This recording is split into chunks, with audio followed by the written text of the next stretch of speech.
recorder told me that I think they found out about this at, it was maybe at their conference. There's a ordinance for the recorder perpetuation fund that for the recorder has said that it is sufficient, and she has given me a letter. They have sufficient money in their perpetuation fund to fund their budget out of there. And so State Board of Accounts, I believe is who it was, you know, the statute requires that the council pass an ordinance where that it is stated that there is sufficient funds. The council is agreeing with the recorder there is sufficient funds in there to pay for operating expenses for the recorder's office. Okay, so is that a first and second reading also? It is. Okay. It did require an First reading. ordinance. All right, I will take a motion to approve that 12? ordinance. That's 12, Yes. 2020-12-CL. Mr. President, I move that the ordinance 2020-12-CL by the Tippecanoe County Recorder, first reading. I second that. Okay, I've got a motion on the floor from Councilman Basham, a second from Councilwoman Hamilton to approve the ordinance 2020-12-CL on first reading for the recorder's office. Murray? Aye. Vernon? Aye. Winger? Aye. Underwood? Aye. Basham? Aye. Dullum? Aye. And Hamilton? Aye. Ordinance 2020-12-CL passes 7-0. Okay, so now we'll move in the overview. I'm just going to say a few things, unless you don't even need for me to do that. It's in the packet, but to go over just some Yes. general things with the budget.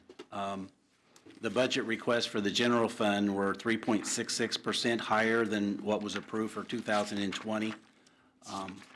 That, well, I'll go down there a little bit later. The estimates for revenue are down 1.2 million or 1.49%. And obviously, the COVID impact and the interest rates are a big reason for that. With income tax being, with the general fund, it's over 20% of our revenue comes from income tax, and the DLGF has recommended, and that's what I have in the budget, 90% of the 2020 amounts. And also, because of the revenue situation of being less, the commissioners have recommended no pay increase, but if you were entitled to a longevity, those will be granted, or those are included in the budget requests. A public service, or public safety rather, tax is now in effect, and we do have that money in 2020, and it was just a shade over $4 million was the county's share of that. And outside the little appropriation we had for the bomb equipment, nothing has been paid out of there yet in 2020. We have requests for personnel from the sheriff, community corrections, the prosecutor, and probation for 2021. This was just something here that I, on my own, kind of threw in there. The positions, I think there was one position I did not put in there because it was a 4D, which would be reimbursable at 40%, but all of the public safety positions that were created effective January of 2019 and January 2020, I put in the budget request in the public safety section. So I did have those kind of separated out, and you can see how much that is. So those are requested in public safety, and those are also included in the general fund. So that is we need to remove them from one place or the other. One budget that changed pretty substantially is the election budget, which obviously 2020 is a presidential election, and 2021 there will be no election held. So obviously those expenses would be less. We have a budget that was requested by Judge Williams for Superior Court 7. So that is in there. And when we added Superior 6 many years ago, we could increase property taxes for a new court. That was one reason you could have a levy increase. That is no longer allowable. It said earlier that there was no pay increases for the county employees. Probation, by statute, is paid off of the state chart, so they send us the chart, and that is increased by 3%. So there are increases for the probation officers, not the other support staff within probation, but the probation officers. Yeah, I did increase health insurance, even though I would assume we're going to be talking about no increase of premiums for the employees or for the county, but we have had some plan shifts, and we can talk about that later, where people who are moving from having like no insurance to themselves or from themselves to the family plan, and there is some impact, and it usually is going to cost us more money, so I made some projections as far as what I'm anticipating that might be. The perf rate remains the same at 11.2%. It's been that way for 7 years, and it was just a little note that in my years as auditor, it was 4.75% back in 2003, but it is nice that at least it's holding steady, so that is not impacting our budget. Last year, we added the Hoosier Start match, the $2.22 per check, which figures out to be the amount of fees that Hoosier Start puts on for the employees. We do have enough money in there. Well, we have no pay increases, and even if we get more participation, we should have enough in there, so it left that at the $12,000 appropriation. The income taxes, and that is down more than $1 million in my projection, the 90% of this year. We don't exactly know when that's going to be. Governor Holcomb changed the distribution calendar, where normally in 2021, the balance is held on June the 30th of 2020 is what they then give us in 21. He's extended that out 2 months to August 31 of 2020. Normally by this time, we have the numbers, at least an estimate, a real good estimate from them. Usually doesn't change very much at all by this time. And now, obviously going to the end of August, we do not have any projections. And so this is a little bit of a concern. So in 2021, we're going to have 14 months of collections. That may be fairly close to what we had in 2020, so maybe the $1 million decrease is not necessary. But in 2022, that would only be a 10-month time period of collection. So this is going to be at least a couple-year challenge to know what we are going to have in lit money, and that would be what's distributed to the general fund in distributable shares, put to eat it, and then also to public safety. So those were the little highlights that I had. Are there any questions? Bob, you mentioned the no raises, and then you mentioned the longevity. What's that dollar amount on the longevity for 2000? I don't have the total amount of what that would be. It would not be substantial because most employees, the vast majority of employees, are not going to receive that. What is that longevity, 20 years? Well, it depends on the what type of classification of position it is. Usually there's one after 1 year.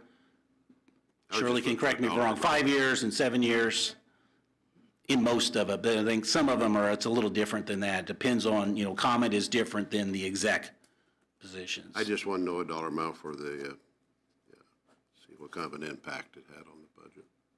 I would say certainly way less than 50,000. Well, maybe that's wrong. Okay, got it. I got that number. Yeah. Probably wouldn't have that much of an effect because most of the employees are a 7-year or beyond. And you do have some people are going to get longevity increases, but some people who have left, so it's going down from a 7-year, you can be down to a 1 year real quick. So I don't know that it would really average itself out, but I just look for a dollar. I don't have that number. Okay. Well, after some discussion with a couple of other council members and with Bob, I think that we probably ought to agree on the positions that we're talking about going into public safety, and then that'll have a big bearing on what things are going to look like on the general fund. So if we can start there, I think that would be appropriate if that's acceptable to the council. Okay.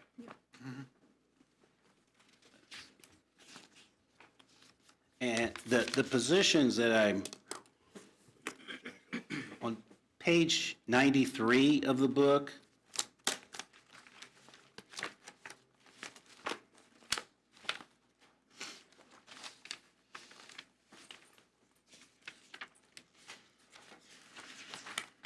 these are the positions that I had identified as, that were created, and you can see they were either created for 19 and a few of them for 20, starting this January 1st of 20.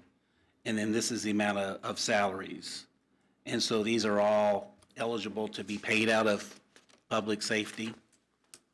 And, you know, you're getting close, and this is just the salary part, but this more than covers the amount of Superior Court 7, which was one concern that we had. You know, we have less revenue, but we're also adding a new court that this is more than what we have to cover that way. So we're very fortunate that we have the public safety to be able to do this in a year when it's going to be really difficult. You know, if we didn't have the public safety added and we had health insurance going up by 20% premiums, we would really, you know, have some real struggles. But What about the positions we're adding for 2021? Are those still in the general budget then? well, most of the positions that were created were put in public safety.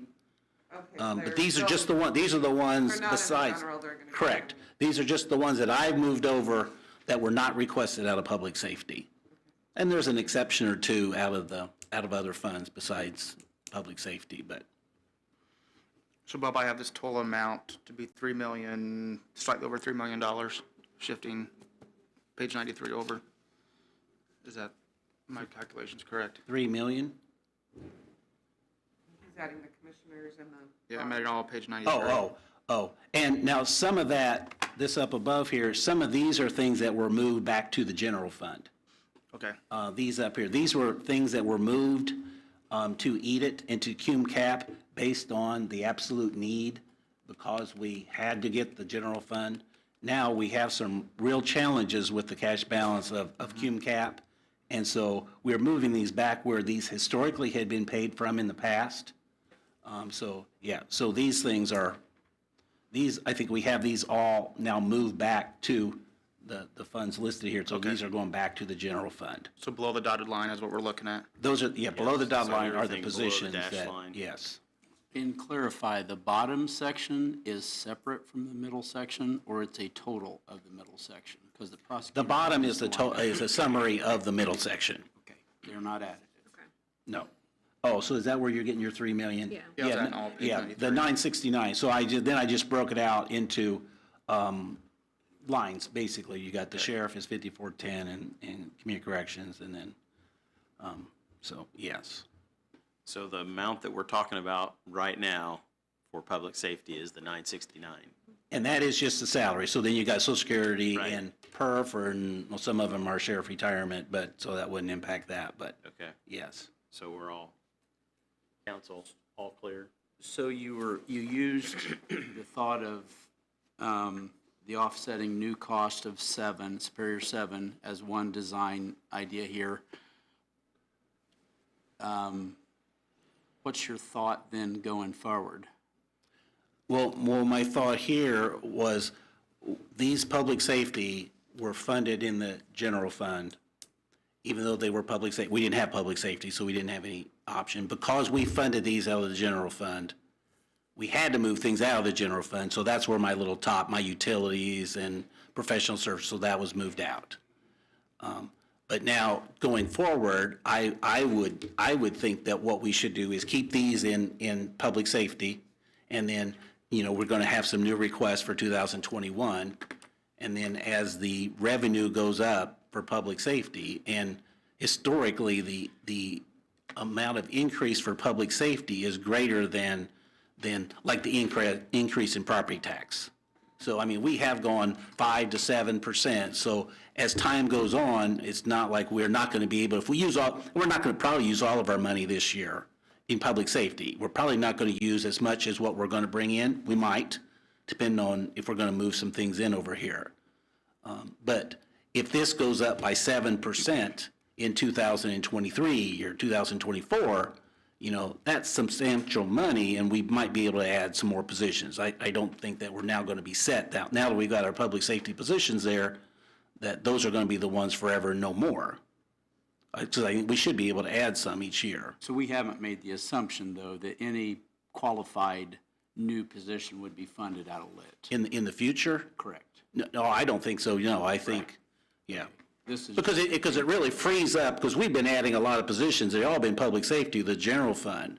And so if the general fund keeps going up, you know, by 4% on the revenue side, and we can hold back our health insurance costs, that's going to give us, you know, some flexibility there to add some positions. And we've had a lot of departments who can't go to public safety that maybe need positions, and they've just been holding back just because of, there's just not enough, you know, beans to go around for everybody, so.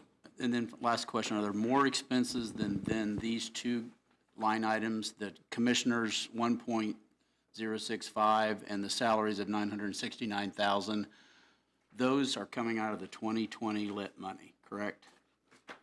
Not the 1,065,000, because that was never put in the lit, that was put into cum cap and eat it in the past, and now our thought process is to put that back in the general fund, where it should have been paid to start with. That money is completely separate from the public safety. Those funds. Yeah, those are and maybe I going- shouldn't have put this on the Yeah. same sheet, That's but. probably- So that's the cum cap confusion. and Yeah. everything. Yeah. Okay, so you said, though, will likely not spend all the 2020 lit money, but I only see 969,000 being, Well, that is just the salaries That's just that the are moved salary over. portion. Let me get over to, Do you want to go, do you want to go over to other things that have been earmarked?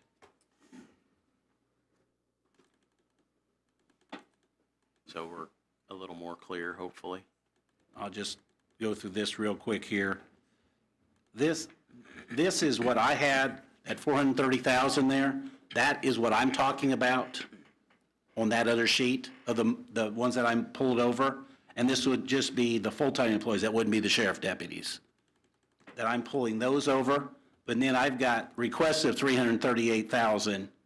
Well, actually, it was a request for 547,000 from the sheriff for public safety. I'm talking about 2020.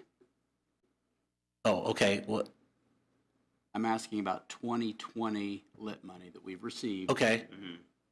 How is it being spent? We have had a few. We haven't spent anything except for the bond. I thought I bonds. understood you to say that we may spend a lot of that, but not all. You were not talking. Well, if I said 20, I meant 21. I may have misunderstood you. Great, Okay. thank you. Okay. That helps. Okay, Yeah, now are we we're clear? good. A little more We're good. clear? Okay, okay. Do we want Bob to kind of walk through the balance of the public safety now, or do we want to hold on that? Or do we want to just approve that these are the positions we're comfortable with moving from the general fund over to public safety? I think it'd be good to see the whole picture. The whole of picture? Public Okay. safety before we approve anything. Do you want to do that now, or you want to? Yeah, that's Okay. fine. I think, because this has such a big bearing on what we're going to be able to have a picture of where we're going to land on the general fund. I think this is important for us to get a little more clear. And on here, the 547 is what the sheriff requested for, so these are new positions that he has requested. The commissioners did not approve them all. The requests for budgets was before the commissioners took action on creating positions. So I have taken out my difference here. You tell me what to do here, but I've taken out the positions that the commissioners did not create. And then I did make an adjustment for just recently, the last commissioner meeting, I believe it was, they created the sergeant position and eliminated the jail deputy. So with that change, I believe that's 338,000, well, not the sergeant would be down in the merit deputies, but 338,222 would be the total there. And then with the merit deputies, they do have 199,631. So that is the same as what we had, what they had requested for the merit section. So, I see the merit deputies. Did the commissioners approve all 3 merit deputies? And Yes. the jailer? Well, a jailer is not a merit. So that would be up in the full-time employee section. Okay, so the commissioners, did they approve the 3 merit deputies? 57? They approved what was requested, Okay, cool, because it's the same number, because I haven't made any adjustment there. cool. And now I did also, and we could take this out if you want the general fund to pay for this, because it's kind of in both places too. The sheriff retirement, I thought I heard the sheriff say, I think he used the 37.5%, but I did put some of the sheriff retirement down here, and that was the sheriff retirement for the positions that would be eligible for that. So it's 37.5% of the salaries of the merit deputies, if we want to pay for any sheriff retirement out of public safety funds. If we don't, I can make that 0. What's the pleasure of the council? Is there a reason we don't want to spend money out of the public safety if we're allowed to? Is there a reason we're holding back from spending the whole thing in 2021? I mean, we've got a balance, so it's not like. Just, we haven't done it before, so I just want, you Yeah. give me direction how you want. Yeah, we're in uncharted Sorry. territory, so we're just I- trying to make sure that we're all comfortable with what we're trying to do. I think we should spend everything we get, all the revenue in 2021. And then if we've got some balance, keep it in one fund, and that would be the general fund. That would be mine. What was the last thing you said? If we find we don't need to spend it all, we keep that in the general fund, because that's what gives us the most flexibility moving forward on where we can spend the money. So as a matter of budgeting theory, I would keep I would spend all within a certain reason, as long as you have a balance, I would spend all the money out of restricted funds first. And then you can always have money in the general fund where you put your rainy day or you have your excess balance, because you can spend that anywhere. And there are some counties who do like all their sheriff retirement out of public safety. I've seen that in Gateway with other counties, but I've just tried to align that with just the deputies that we have in public safety. You know, we passed the tax to spend on, because we said we had a need, so let's Yeah. address that need. The danger is, we could put all the sheriff department, or almost all, into lit and have it funded, then we'd have all that money in general fund unrestricted that would, so I like this idea of putting only the associated retirement in, because 5 years from now, when we look back, if we only open up lit to new positions, and I'm not saying we should, I'm just saying if we don't move any other ones over there, it'll be a lot easier to track what our growth has been, just knowing that we were hitting lit only for those and not do any more than we have to, because every dime that we put over here is going to be open for general fund, and it could be, we're not going to feel that back pressure. So I like this approach. You like putting less into the public safety. I like just putting just the new stuff in public safety. I like putting the new stuff and the associated expenses, i.e. retirement for those positions in there. Yes, I'm just thinking about 2022 when we're going to be tight for money. But we'll have we'll have all the new lit money as well. The balance of And- what, that big chunk we haven't spent this year.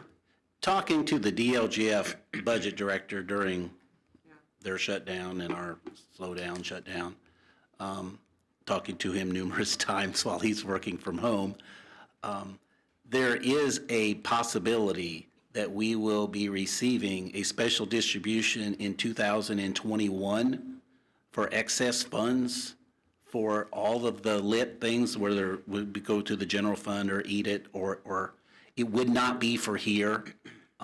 But we may get a special distribution for some of the other ones, because it's based on, in 2021, it would be based on the balances that they are holding on December 31st of 2019. So that was before this all happened. So this maybe isn't a discussion for the lit public safety, but it could be for the general fund. If we think our lit's going to go down in 2022, if we got a special distribution, we might want to put that into another fund and then pull that out as a revenue in 2022 to kind of supplement the lit. You know, there's be no reason to really be taking extra money, because we've normally, the special distributions, we've just thrown into the general fund. But now this is a little bit more difficult situation, so. Do you think that might help us get through the In '22, I mean, that's, main budget? the amount that we got a special distribution this year, I believe, for the general fund was like 1.4 million, and it was $1 million for Eat It. So I know I talked to Commissioner Brown about maybe what we could do with the Eat It money, that we'll talk about later, if they got a special distribution. But now this one, since this one had no balance, the lit public safety did not have any balance on December 31st of 19, there would be no special distribution for it. Okay, any other, you want to keep moving on down the line, Bob? What, maybe, do you want to handle there was a request for $1,000 of additional compensation. Do you want to handle that now for all of the sheriff employees? Yeah, we could have that discussion. What's this? And I don't know if, I think the sheriff is back there, isn't he? Yeah. But there was a request for $1,000 additional compensation for each one of the employees at the sheriff's department. What's that dollar? Bob, Terry, it's- do you guys want to plead your case? It's like $184,000. Oh. Hey, man. Do we, Kathy, you have a box, or do you use your box, or your catalog that you're sitting on?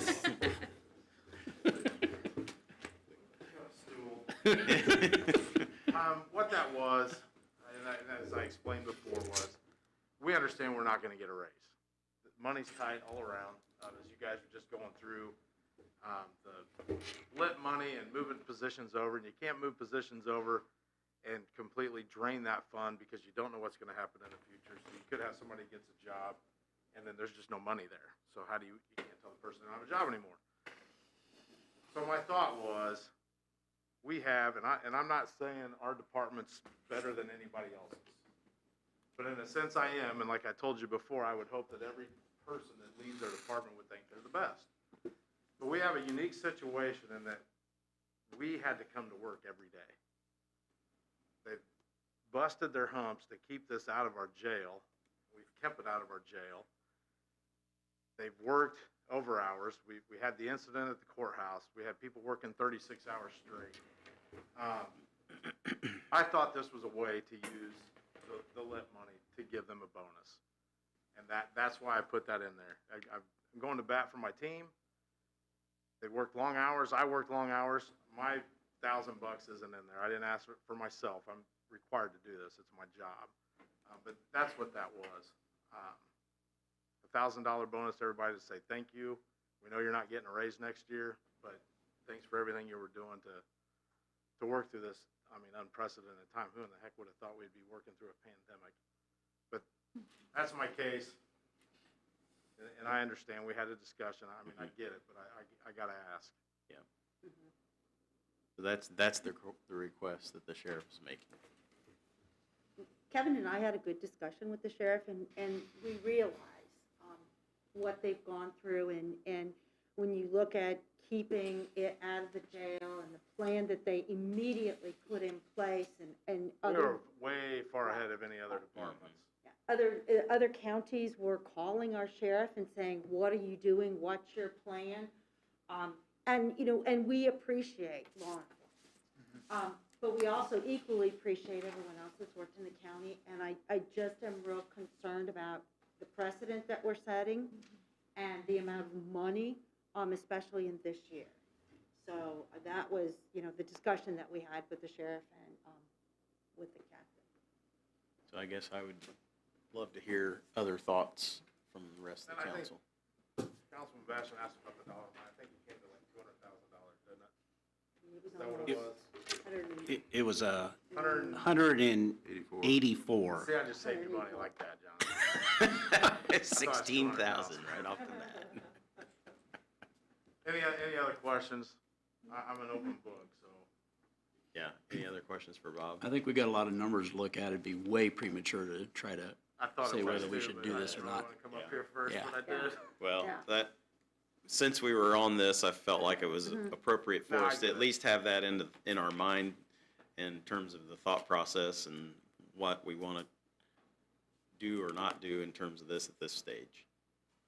And we don't necessarily need to cross this bridge right now. We can put this on pause and maybe come back and readdress it later too. If I could say one little thing about how that impacts our department, through payroll, this will not work very easily in that it would be paid for almost all of those employees. Their salary would be out of one, and then this would be out of another one. So it would, basically, we would have to be manually making changes to every person in our payroll system, every payroll time. And if this went through, I've got to have more overtime for Heather that does our payroll, because she would not be able to get it all done in the time frame that we have to do payroll, which is a pretty short time frame to get that done. But just want to throw that out, that if this goes through, I don't have any option, but I'm going to have some overtime. There's obviously other impacts other than just this, if we do consider this being something we want to do. And Bob, that money currently is coming out of what line in lit? You have the money, the $184,000. It is in various lines there. If you can see my little note there, so there's the amount out of the 1110, there's 121,000 included in that. So I would lower those amounts by that, the 1,000 and the 1112, and which is all we have in there, and then 1115, where the merit deputies are, Okay, thanks. 62.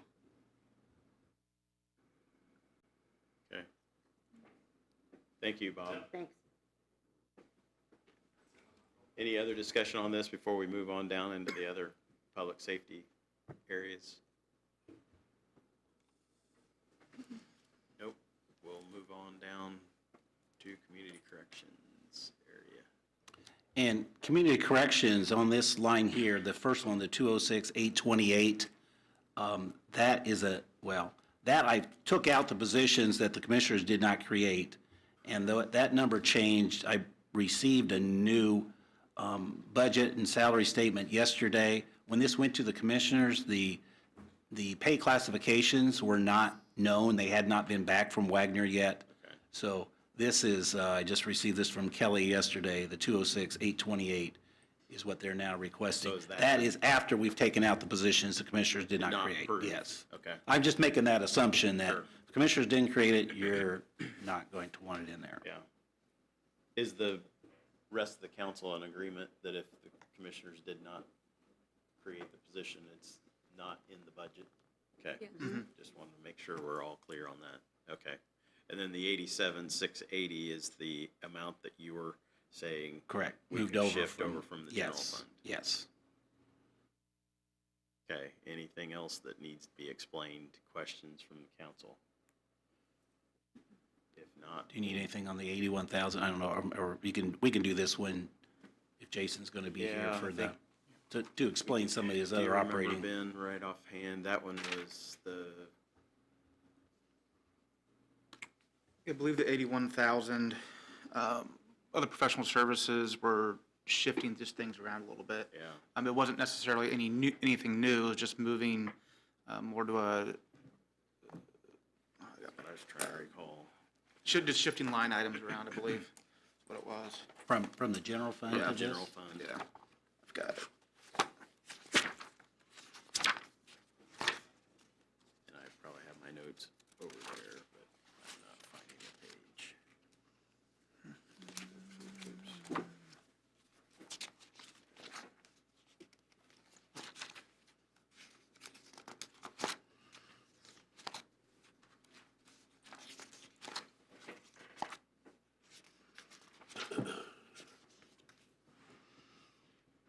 Oops.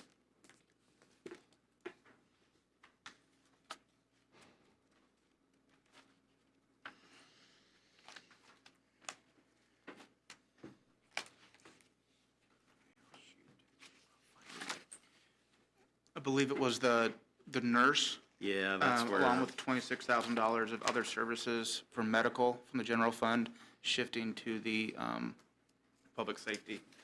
I think the nurse was about 55 and the 26,000, they were equal to your 81. What I've written down, my notes from meeting with Jason.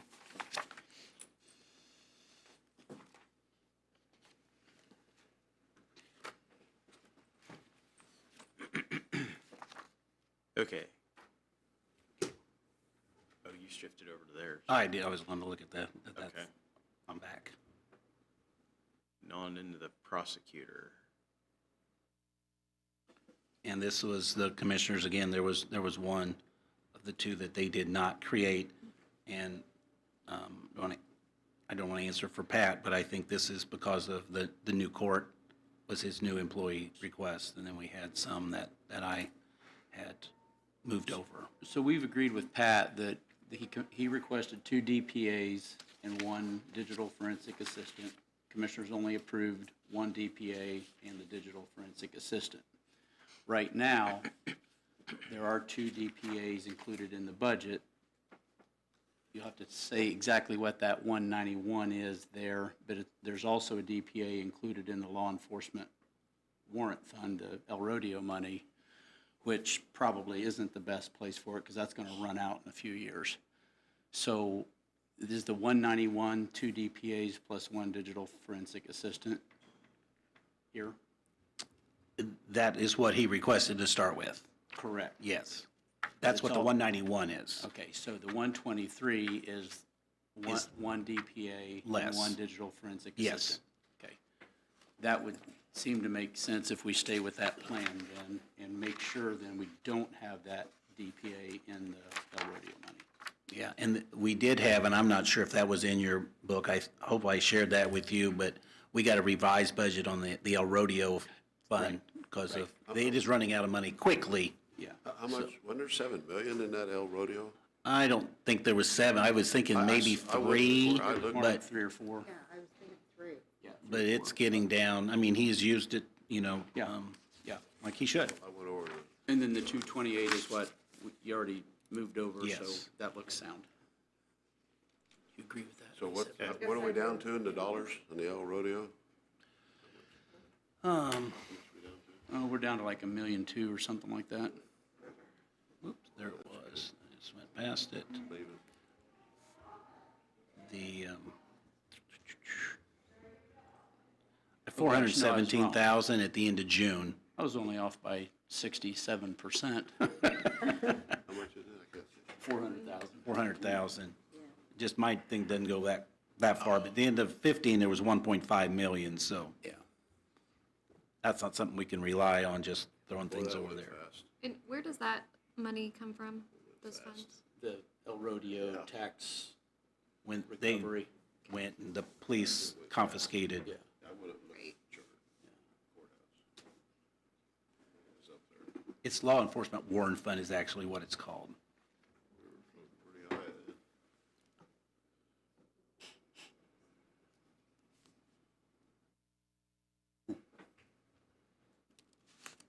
Okay, I'm back here. Okay. Anything else on the prosecutor's portion, questions? Not probation. Probation, So that we've got- was a request for a new one, which was granted. And then And the last 50. year, that was a position that was court services, their drug evaluator. And that would certainly fit into the public Fit into safety. that, so bring that over. Yes. Okay. Are we all in agreement with those? All right, Yep. so if we. One thing about the health insurance on this, Oh, yeah, forgot about that. I got a few requests for health insurance from departments when they were asking this, and I kind of just threw that out and I did my own calculation. The positions that I carried over was $272,000 of actual usage of health insurance for those 19 employees. And what I have got in here, the 575,000, we kind of have changed that a little bit now too, because there was a change in one of the employees that I switched over. I don't think I switched this over. What I normally do for new employees, because I don't know who these people are, what kind of insurance they're going to have, I usually use the employee spouse, which averages out to more than what most employees use. If they all come in with the family plan, I need 590,000. I've got 575. I think I could lower this to 505, and that would be my current usage of the ones that I've moved over, plus plus employee and spouse for all of the new employees. Okay. So if you want me to change this to 505, 475, I'll do it now. Or I can make it 590. Which way do you want to go? 504 or the 590? Or leave it where it is? The average employee uses, it's less appropriation than an employee spouse.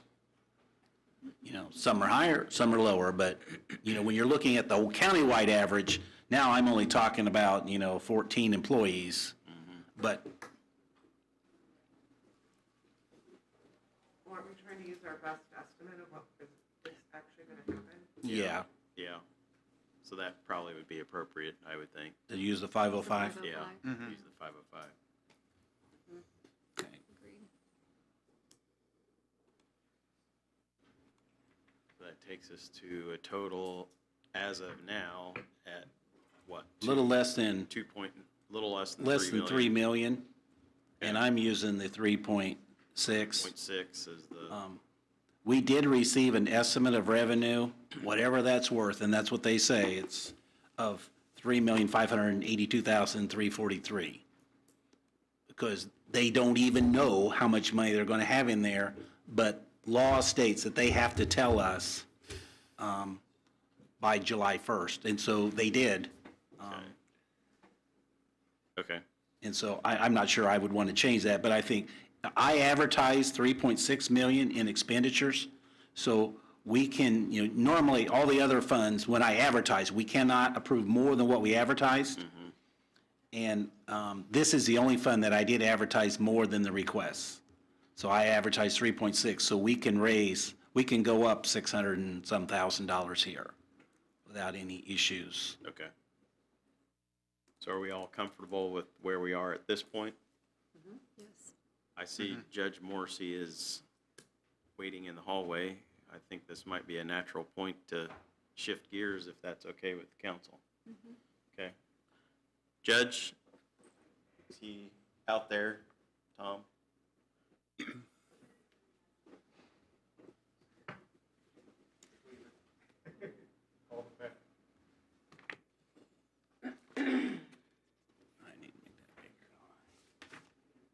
Good morning.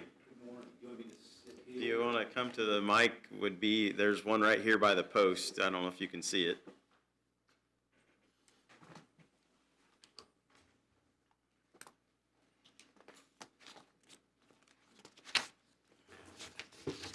So we'll shift over to Superior 6. Page 30. Page 30. Thank you, Bob. Bingo. That's me. Tinga scores again. Thank you. Morning. Good morning. Thank you. Good morning.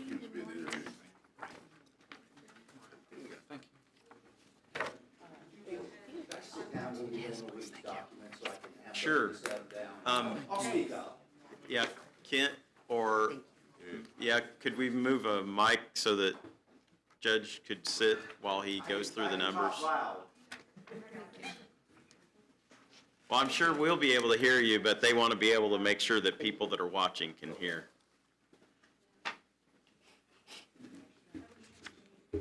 Is there a way to be able to get a mic? Oh, Paula's got it. Thank you, Paula.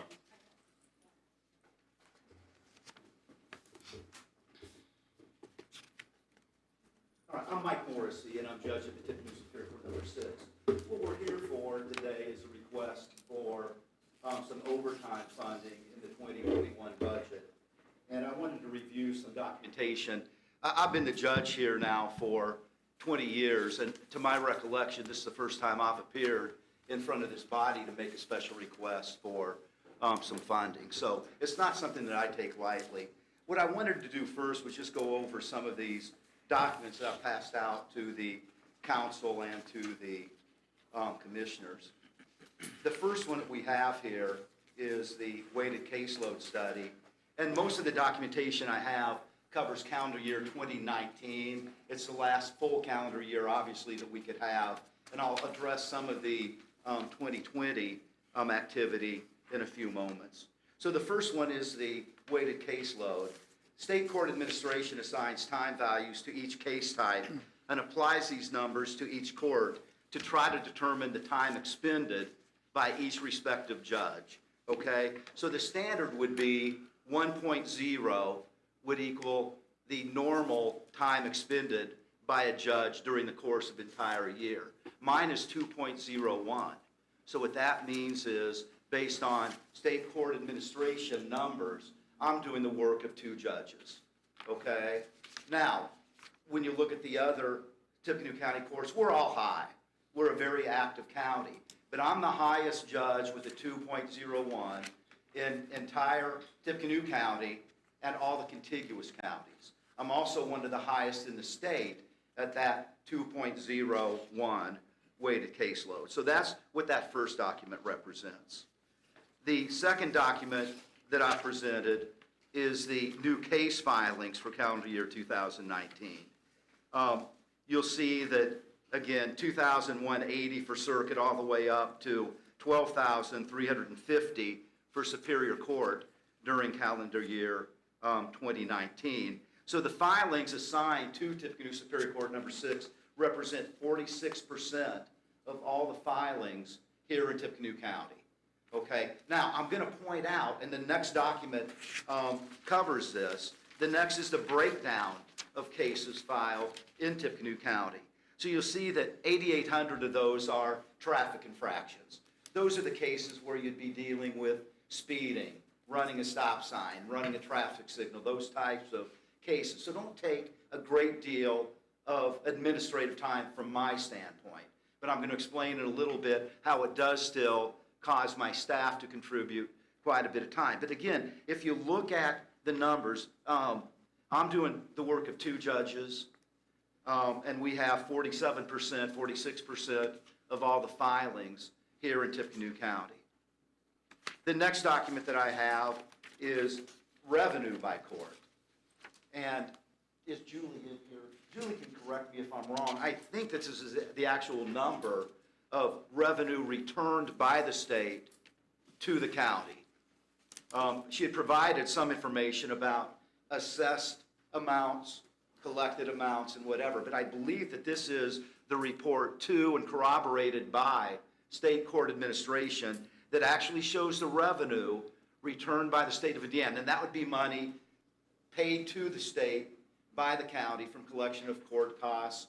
I'm really big on assessing public defender fees, probation fees, so those types of things are all included in that. But the bulk of this money comes back to Tippecanoe County into the general fund, or to probation for reimbursement, or to public defender for reimbursement. But you'll see in this case that Superior 6, they attribute 37% of all the revenue to the county from the courts to Tippecanoe Superior Court number 6. The next handout that I have was incoming emails to Tippecanoe Superior Court number 6. And we got this from MITS, and again, it's for the full calendar year 2019. You'll look at the number of emails that the upstairs, and for those of you that are not aware, Circuit Superior, Superior 2 are commonly referred to as the upstairs or the higher courts. They're the ones that handle the higher level felonies, murders, divorces, those types of things. 4, 5, and 6 are the high volume courts. We're the ones that get slammed with a high number of cases. 4 handles small claims, which is a big number of cases. 5 isn't so much the high volume, but they handle a lot of the misdemeanors and lower level felonies. And 6, in my court, essentially what we are, we're known as the traffic court. We handle almost any violation under Title IX, which is the motor vehicle statute here in the state of Indiana. So you'll see as far as incoming emails, we're far, far, far above. The next highest is Superior 4, that is a small claims court, and they received in calendar year 2019 a total of 945 incoming emails. My court, 2,809 incoming emails, and we'll talk about the ramifications of that number here in a few moments. The next one is incoming telephone calls to the different courts here in Tippecanoe County. We tried to get full information for 2019 from Frontier, and they were unable to put it together for us. MITS was able to give us information for the last 90 days. Circuit Court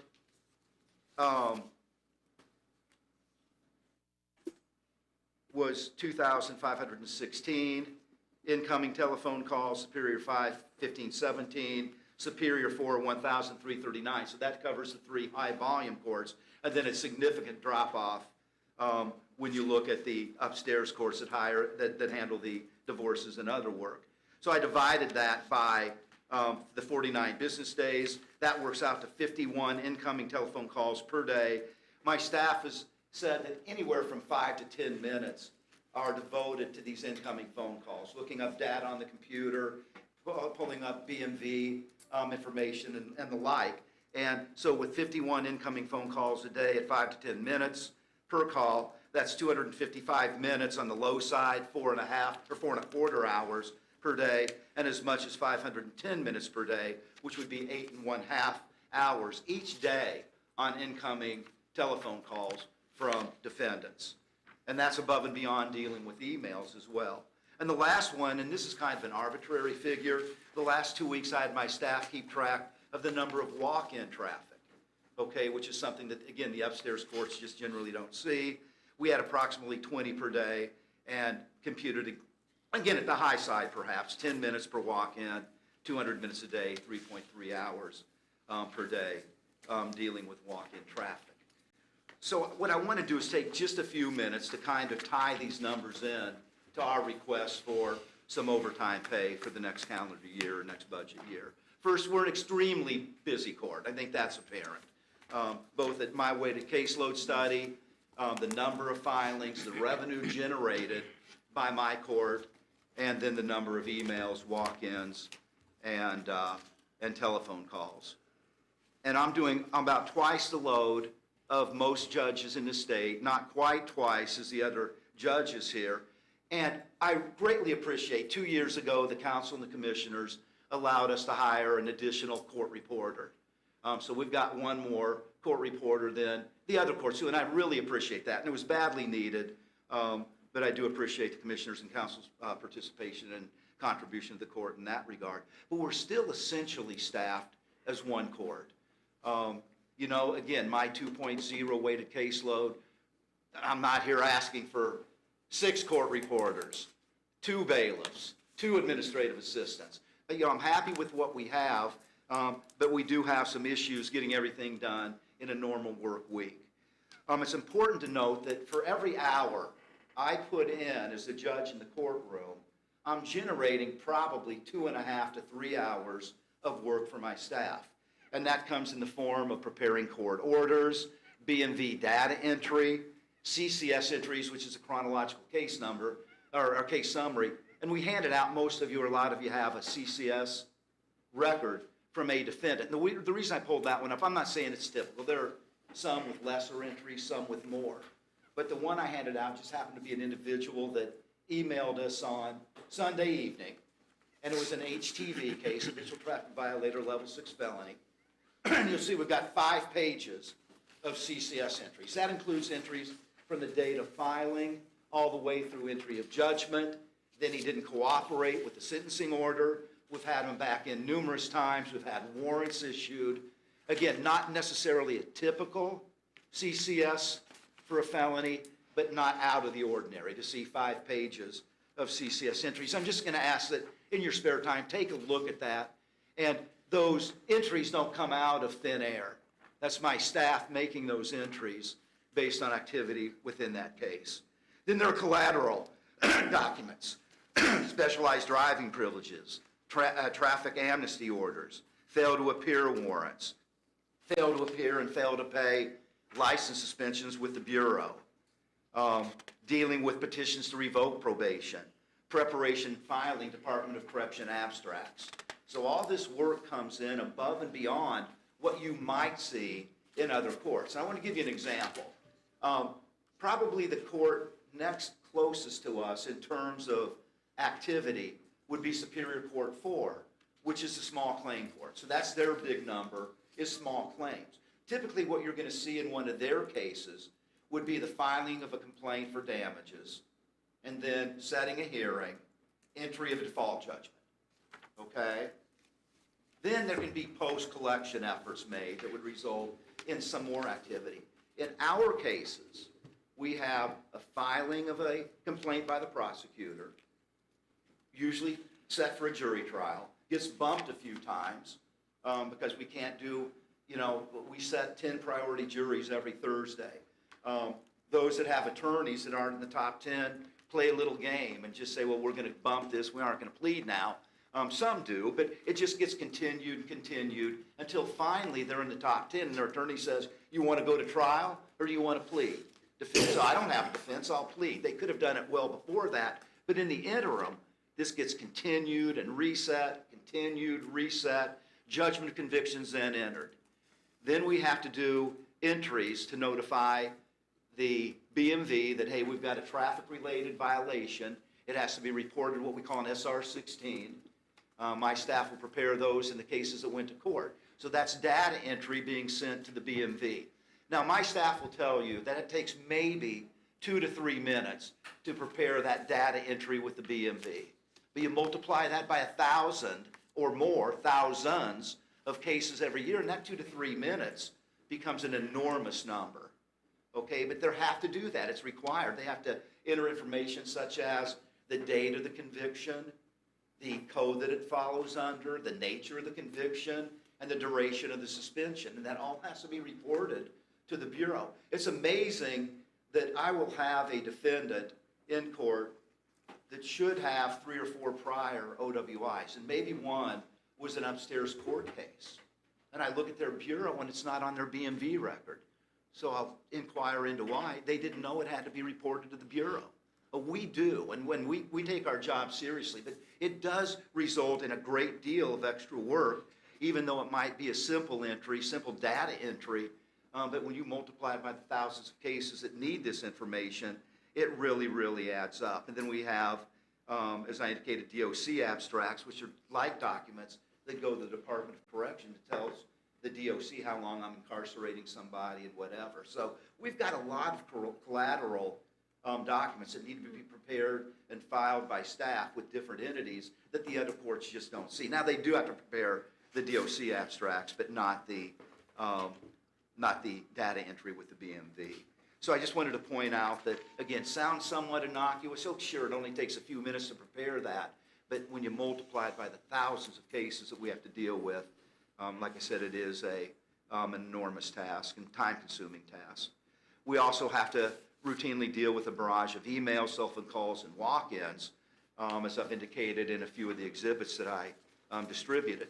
This results in chronological case summaries, setting requests for hearing, issuing and recalling warrants depending on the situation, data lookup so we can respond to the inquiries, reviewing BMV records. It's not uncommon for an individual to say, well, got me for a fail to pay, and I paid that. We want to ensure that we do have them suspended. Then we need to look up the record and make sure that somebody didn't drop the ball and somebody came in and paid and didn't lift the BMV suspension. So we've got to be responsive. We report to the community, and if somebody comes in and says, I think we've got a problem, we can't say, well, that's your problem, you figure it out. We've got to help these people. And that is the result of a lot of this outside contact that comes in via those 3 sources of email, walk-ins, and telephone calls. So there's a lot that goes into this. My court reporters also do, I do a lot of dictation. I'll do a hearing and take a case under advisement. Well, that order just doesn't appear out of thin air. I've got to dictate it. A lot of the correspondence that comes in, again, through those other sources, the email, phone calls, and walk-ins, ends up in my queue. Each of the judges has a queue where documentation is sent in from staff and clerks, and I've got to respond to those. A lot of that work requires that I dictate responses. It might be dictating an order, telling my staff, hey, we need to recall this warrant, get it done, and do a CCS entry. But there's a lot of dictation that goes on in my court that has to be completed by my court reporters. I also want to point out, and this ties into the revenue, I spend a lot of time collecting my fines, costs, and assessments. And I don't know that that was something that was done prior to my taking the bench 20 years ago. But when I assess a fine and court costs, I expect it to be paid. And every Wednesday at 10:30 a.m., I have probably 20 to 30 individuals cited into court to review their payment situation. A lot of times it's people that have picked up a misdemeanor driving while suspended or some kind of misdemeanor conviction. And part of that order, it's a sentencing order, it's a term of probation. I'll look at their BMV that my staff has downloaded and say, well, hey, you've got 3 unpaid tickets out of this court, and you're going to get them paid as a term of probation here. Okay? Then I'll bring them back in. I usually say I want it paid within 90 days. So I'll bring those individuals back in, usually in 3 months, on a Wednesday at 10:30. And in the meantime, my staff has to look it up and say, well, did they do what you told them to do? Are these paid? And so I'll bring them in. I address these individuals. They might have 10 days additional hanging over their head. I say, if you get these, the current one paid and the old one paid, I'll set aside this jail. Okay? Well, they'll come in and they'll maybe say, I got 1 of 5 paid. And well, I told you to get it paid by today, but I'll tell you what I'm going to do. I'm going to go out 90 more days, and you get the other ones paid. And I might be seeing these people every 3 Wednesdays for a year, but you know what? They end up making the payment. If I didn't do that, these payments, this revenue wouldn't be nearly what it was or what it is in my mind. I make a concerted effort to bring these people in. Now, that also creates additional work for my staff. They have to download BMV records, look up cases, see what was ordered, send out orders saying now you need to appear on this date, now you need to reappear on another future date. But I chase these people. I will guarantee you in 15 years, there have been thousands and thousands of these cases, and I hope the sheriff appreciates this. I bet maybe 1 or 2 of them I've actually put into the jail population. It's usually, okay, you're making an effort, and I'm going to give you another shot, and I'll roll them over, roll them over. My goal isn't to incarcerate. My role is to get this county paid for the court's fines, costs, and assessments that I've ordered paid. So we do put a lot of time into collection of costs and assessments. And the last thing I wanted to point out is COVID-19 and the effect it's had on the court. We began continuing hearings, made a decision in mid-March that, we can't be bringing all these individuals in to court, okay? And so we contemplated that there were going to be issues, and we were right. So we had to reset thousands and thousands of hearings over a period of months and reset hearings. We thought, well, we're going to reopen, maybe mid-June, and we didn't. So we had to reset and reset. So we rolled over a number of cases, and again, a lot more than once, that again resulted in issuance of orders, CCS entries, and just chasing people to make sure that they were held accountable and came into court. And then another COVID-related issue is now we're back to semi-full steam, about the best we can expect at this point in time. So we've got on Monday and Tuesday mornings anywhere, and I invite anybody to stop in and view this. Pat Harrington, I don't know if he's here or not, used to call my court organized chaos because of the number of people that are there, conversations going on between prosecutors and litigants, prosecutors and defense counsel, and it's a noisy court, but it's well organized, and that was his phraseology. It's organized chaos. But we have anywhere from 100 to 125 people coming in every Monday and Tuesday morning. Oh, guess what? The Board of Health says we can only have 10 people in the courtroom at a time. All right, so you have that number of people show up, and I compare it to herding cats. If we don't have somebody out there saying, okay, you 10 can go in, okay, and then they check in so we know who's here, the next 10 can now go in, It's the only way we can organize that. But that takes one of our employees 3 hours usually every Monday and Tuesday morning to put these people in and out so we can comply with the Board of Health restrictions. So that is, again, something else that takes a lot of time from staff that otherwise could be, at this point in time, that otherwise could be productive use of their time, that it's really just organizing this new normal, making sure people are in and out in an appropriate manner and that we're in compliance with the Board of Health restrictions. So again, that takes roughly 6 hours of what otherwise would be productive time. And then lastly, my staff comp time, it continues to grow. Look, I've got an obligation to make sure my court runs efficiently and effectively. And you all have an obligation to make sure that we're fiscally responsible. And I appreciate that. And Roland and I apologize, Roland, once every year, we get into a fight, and it's me. I'm sticking up for my court, and he's sticking up for the council, and like I've said, rightfully so, okay? But I'm very protective of my court. I want to make sure it runs efficiently. And so what we're asking for today is a allocation of overtime for the 2021 budget. Right now, we are, and I had some numbers, about 13,000 when you put it into dollars in overtime that's not been compensated to the employees. And I wish I could find that document, and I do think I have it so I could give you more specific information. January 3rd of 2020, we were total comp hours between my 5 employees of 324 hours. August 15 of 2020, we're at 502 hours. My staff, they're dedicated, and they work really hard. They work really, really hard, but they work to be paid. And to their credit, over the years, they've said, we'll use comp time. Don't worry about overtime. But it's gotten to the point where it's almost out of hand. And what I'm asking for is some allocation of overtime so we can at least get them paid for part of this comp time that they have accrued. My original request in the budget was $10,000.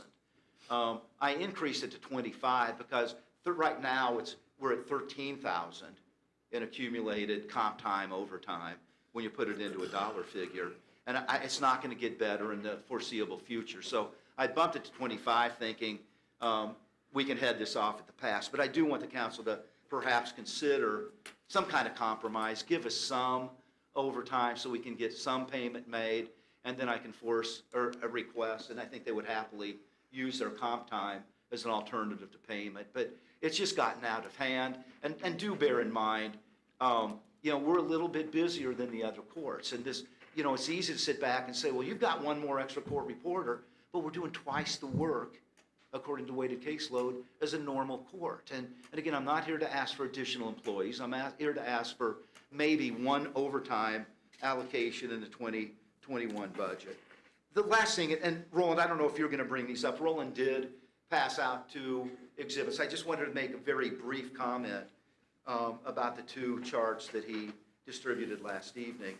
The first is total cases, high volume courts. You notice that there's a drop in Superior 6 cases this year, okay? And that's right, there is. But those are almost all infractions. And law enforcement, when the COVID situation arose back in late March, pretty much made a decision, hey, traffic cases are not going to be a high priority, okay? We aren't going to chase everybody that we usually would because we don't want to deal with the COVID situation. We also reduced, as an example, and I worked with the Sheriff's Department, Community Corrections, getting people out of the jail population and moved in to community corrections for this reason. We don't want law enforcement engaged in dealing with COVID and doing their job. So we tried to accommodate law enforcement in that regard, but they also dropped their traffic enforcement efforts. And we're already starting to see a rebound. We're already now setting cases that are being filed into December and January. So that's how far we are. And I just talked to one of my clerks, and we're getting slammed again. So we're going to see a quick increase in that disparity. And that decline, I can assure you, is temporary. And the last thing I wanted to mention is that Roland sent out the chart about volume, salary for the high volume course, which again is 4, 5, and 6. And I want to point out, I mean, I've got one employee that's been with me 18 years, one employee that's been with me 14 or 15 years, 1, 8, and 1, 6, okay? So I've got people that have been with me for a long time, and just based on longevity, their salaries are going to be higher than somebody that is new. Somebody's been here a year or two. They're just, longevity has increased their pay, but we also have that additional court reporter that to me is not a luxury, it was a necessity. And again, I appreciate you all giving us that extra court reporter, but it was badly needed. So that's where I'm at today. I just would like to see some appropriation for some overtime so we can get some payment made to my staff for overtime pay. And we can deal with some of the comp time. But I also want to point out that if all they're going to do is use comp time, we're going to take a bad situation and make it worse. We're going to have one of our employees that's not being productive, and that week's work is just going to have to be allocated to 4 other already overworked employees. So comp time and just using comp time is not really a good situation. I brought 2 of my employees, Charlotte Whitehead, the bailiff, Sam Gurnick, who is my court reporter, in case anybody had any specific questions of the staff, and I'll be glad to answer any questions that anybody might have as well. Comments, questions from council? Judge, you do a great job, but it is organized chaos. I've been down there. It's, I just had a thought. The rate of recidivism, as far as these return people who do not pay, and they said they'll pay, and I didn't pay, and I said, you've only put 2 in DOC. Well, if you start, we've got 150 beds down there. I know it puts more burden on the sheriff, but put a few of them in jail, get the message out through the community. If you're not going to pay when you said you're going to pay. And John, I appreciate that, but And you're gonna go the to jail. problem I have is, if I put each of these people into the jail population, and we're talking largely about the lower level misdemeanors, so driving while suspended, operating while never receiving a license. And I'm a big believer in, like, let's say the misdemeanor OWIs, putting them into community corrections, giving them a chance, let them be productive, let them learn, but I don't think that some of these cases reach a level where incarceration is necessarily the proper way to handle these cases. So then if all of a sudden I'm dealing with lesser cases, operating while suspended, operating while never receiving a license, that in my mind don't reach the level of an OWI, it just doesn't seem equitable to me to say, well, I'm putting you in jail and I'm going to let the more serious case slide. But I've been effective, by not putting these people in jail and making them come back. And if they don't, if they miss a Wednesday hearing, they get a fail to appear warrant. And guess what that warrant does? First of all, it goes out for their arrest. Second of all, it covers. Let's say they have 3 unpaid tickets out of Superior 6. I set that cash bond high enough to cover every outstanding fine and cost due Superior 6. So I'd rather do it that way. I'd rather have the sheriff deal with somebody wanted on a warrant rather than somebody I'm going to put into his care for 30 days. But I do set the bond. Once they miss a hearing and I issue a warrant, they're going to pay a bond. In almost every case, it's going to cover all their outstanding fines and costs that they owe Tippecanoe County. And that's been pretty effective. Yeah, I understand that. I agree, but you're just adding more money onto the money that they couldn't pay back here. So I think these folks talk and they rope No, and I understand. You're They right. rope-a-dopes what Right. they do. There's a network out there, and they know what I do and handle. They know the network, they know what you're doing, they go, well, we'll go And down that's there right. and I believe that 100%. grease the skids, but if you got through the community that you're going to lock up for a while until you start paying it. I mean, you can't Yeah. throw all of them in there, but But then again. that's just my oftentimes thought from a that- concerned, and I agree. concerned citizen. Right, that would be the penal approach. But then, if I say, and I'm not gonna let you out until you pay, then they're back saying, I don't have bond money, and then they're the sheriff's problem, because am I gonna hold them for a year on a misdemeanor that's driving while suspended? I'd rather do the warrant, and believe me, when somebody gets fucked up on a warrant, it gets their attention. It really shapes up their attitude, and it's probably just as effective as putting them into the jail population. Anything else, any questions for Charlotte or Sam at all about their work? Well, Judge, if I can mention, Yeah. and I have not looked at this at all, except for just looking at my numbers on the screen now. Through half of the year, you use like $116,004 in full-time salaries. Okay, which. Are you talking this year or This last year, year? this Okay. year, for 2020. And, if I double that, it comes like 232,800, and you've got like 235. We can check this out for you, but I wonder if you have any little surplus of salary, full-time salary that we could transfer down to overtime and pay off a little bit of comp time? We can check that for you, Okay, yeah. because maybe that would, Now, we only had, I think, Roland, last year, 500. 500 overtime, 500, Yeah. I think is what it was. yes. And none was 500 spent. overtime, 500 in part-time, I believe it was. So But we that's might what- be able to find a couple And thousand you that, can find some. to get it taken care of now in this year's budget, so. Right, okay. But again, if we could even work out some kind of compromise and figure out a way so I can get some money. The 25 was in contemplation of where we're at now and where I think we might be at the end of next year, but, we can certainly deal with the use of comp time as well. Okay, any other questions, comments for the judge or the staff?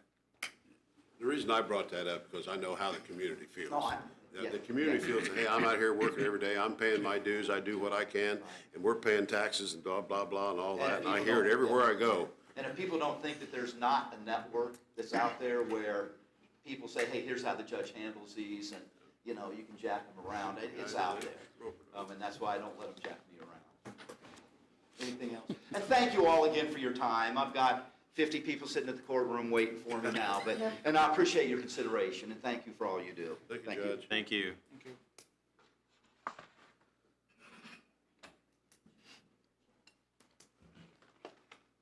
Judge McVeigh was here, wasn't she? Yes, She's still here? she is still here.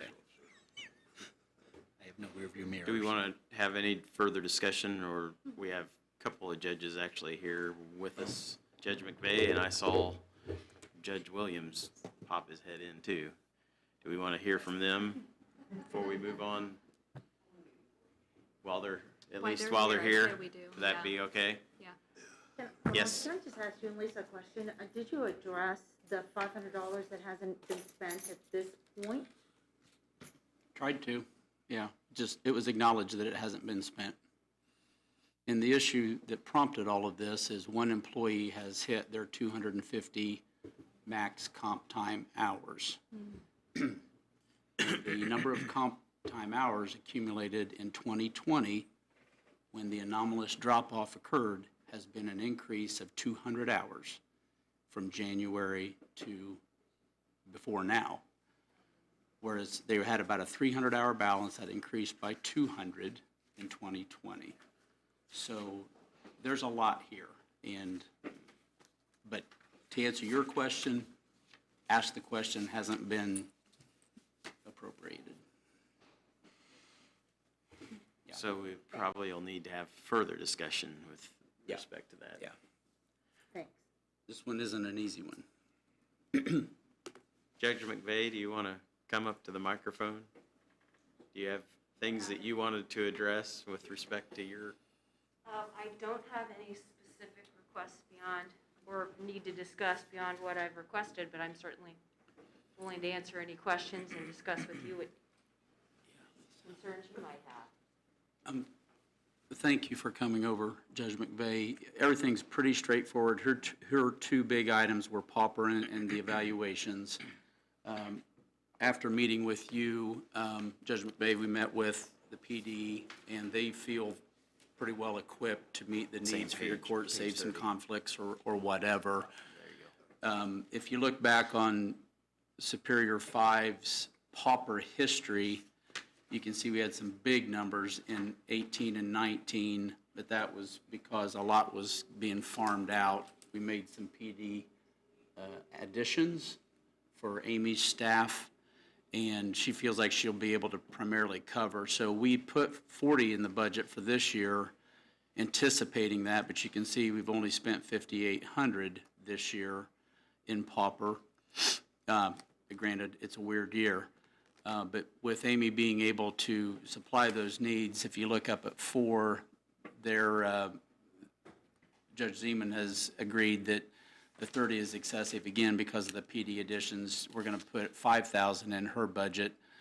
So we had talked about with you, if things checked out with the PD office and we think that they really can provide what you're going to need, we had said 15, I think 10 maybe even still doable, but you and I haven't reconferred on that. So that's really, these pauper lines, they hit your court, but they're really, can the PD office provide them? And Amy felt like she could, so. Right, and as long as those concerns are addressed, obviously with respect to both her end and mine, then I don't have any objection to understanding that there are many, many needs that need met, and that reduction is fine. But in 50, I don't know if it's 10 or 15, whatever we put in there is what we can't spend elsewhere in the general fund. So it's kind of a judgment call at this point. If we want to cut it close, I'd put it at 10. If we don't want to cut it close, I'd put it at 15. And again, like you stated, with COVID, there may be some additional demands. I guess I'd prefer the 15, but we'll understand And if it push were to come to You okay shove, with then 15, Lisa? I'd come see you Why don't we leave again. it at 15? Start And at then- 15. Got it to 15? And then on evaluations, again, this is a wild card. We did budget, when we budgeted 60 for this year, but when we looked at the mid-year, again, it's a down year, but it's significantly down through half the year. So we had agreed to 45 for this number, and that's probably our best guess, lowering it from 60. Okay, so down at 45 there. Okay, But if you look back over time, Judge McVeigh has set on all the other non-staff costs, and we feel like he's done a good job in keeping those managed and making reasonable requests for 2021. okay. Any other questions for the judge? Thank you for coming over. Certainly, thank you. Judge Williams, since you're here, we'll look at yours. You're up next.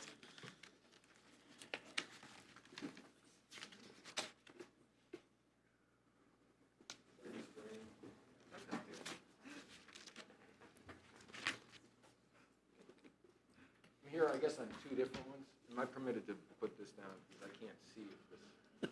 Sure. For one, we had, Want to talk about one first? yeah, Okay, let's do Yeah. that. We met, whenever it was last week.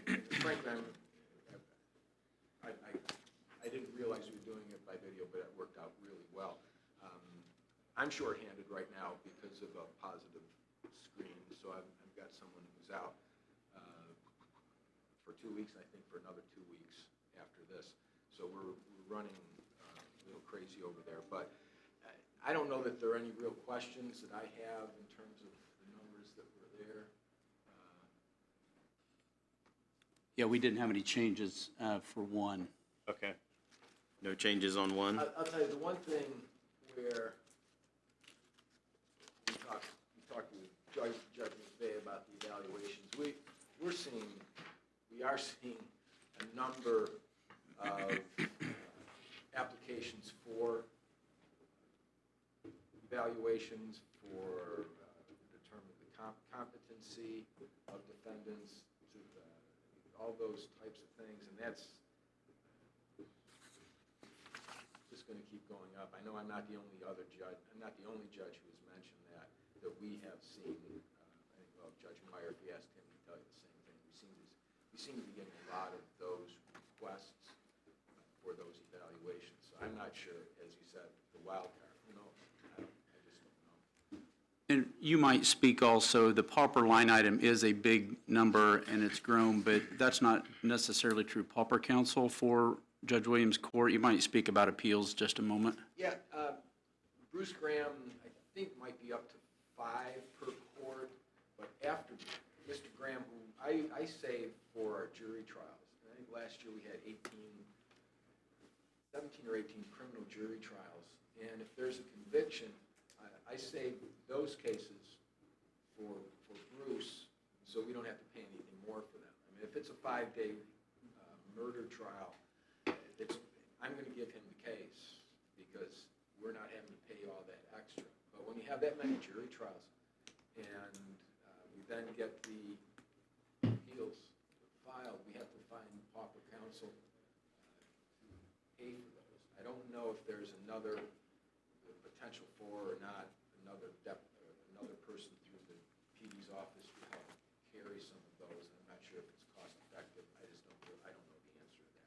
But that's really where we see more. We've had to go outside of the conflict counsel. That's where our pauper trial counsel become involved. If you have a situation where you have 4 co-defendants or 5 co-defendants, and then who gets what and who sees whom, and that's where the conflict comes in. But then, I know just last week, we were ready to get ready for a trial, and it came up during the final view that there was a conflict. The lead attorney had a conflict because he had represented the stepfather of the alleged victim. So he has to get out of the case. We have to kind of move back. Now we have to go outside of the normal conflicts because those bills, this is where it gets to, it'd be really nice to have a court administrator so that all those pauper counsel bills go to one place for review and to compare and contrast bills submitted by the same attorneys and multiple courts, multiple cases, to see if there's anything in there that could be somehow excised off the bill. I'm putting in a plug.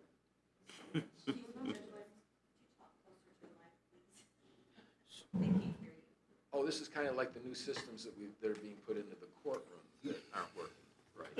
Okay. I don't do that. But I think that's something that we might be able to look at. Again, I'm not sure the cost effectiveness, but again, looking ahead to the future, kind of like about 3 years ago, we brought up at this meeting the need at that time, just kind of the heads up on the need for another court. This may be the heads up. During this whole COVID stuff, we as judges have been doing things that we are not trained to do, frankly. But we're doing what we can. But anyway, there might be a way to save some money in the future if we have someone who can oversee those types of bills. I know that's a big issue for the council right now. So any questions about Superior One? I guess the only other thing that I'll add from the Superior One's perspective is, again, the thanks to the commissioners, Tracy, and the council. Our system of trying cases in the upstairs court, Circuit Superiors 1 and 2, is working well in terms of jury selection. We're using the long center, and we have really, I don't know that we've had a complaint from the hundreds of people that we've brought in so far. We've had Judge Myers conducting the 8th jury trial this week, where we picked a jury over there.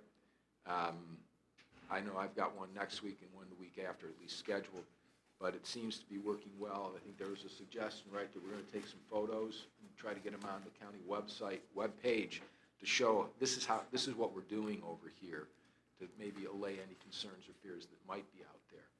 So just, again, kudos to everyone who agreed to go onto that, to adopt that program or adapt to that program, which is what we're doing.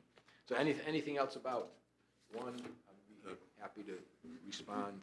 Judge, Yeah. I think you answered the question. I didn't hear all what you said, because the jury's down $31,000. Yeah, well, I'll tell you what, we had, 31,000. in March, stuff changed. I had a jury trial scheduled March 16th. It was going to take at least 3 days. I canceled it on Friday. That was before we had the order from the Supreme Court. And that was just, we had no real guidance at that point, but we were all conferring about what we should do. I had I think 6 jury trials scheduled in March, April, and into the first week of March, April, May, that were set to go. So now what we're having to do is we lost 3.5 months, a quarter of the year in jury trials. We are conducting them, scheduling them at maybe a higher rate. 2-3 weeks ago, I tried a case on a Thursday, which is highly unusual, because we had set a jury trial to start on Monday. We were going to try 2 in a week. The one on Monday, the person pled. but we will be at, I think, 11 jury trials by the 8th of September.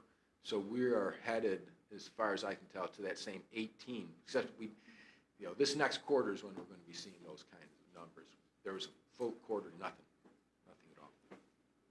Okay. Judge? Yeah. Superior 1, anything else? Superior 7. Go to Superior 7, which is page 31.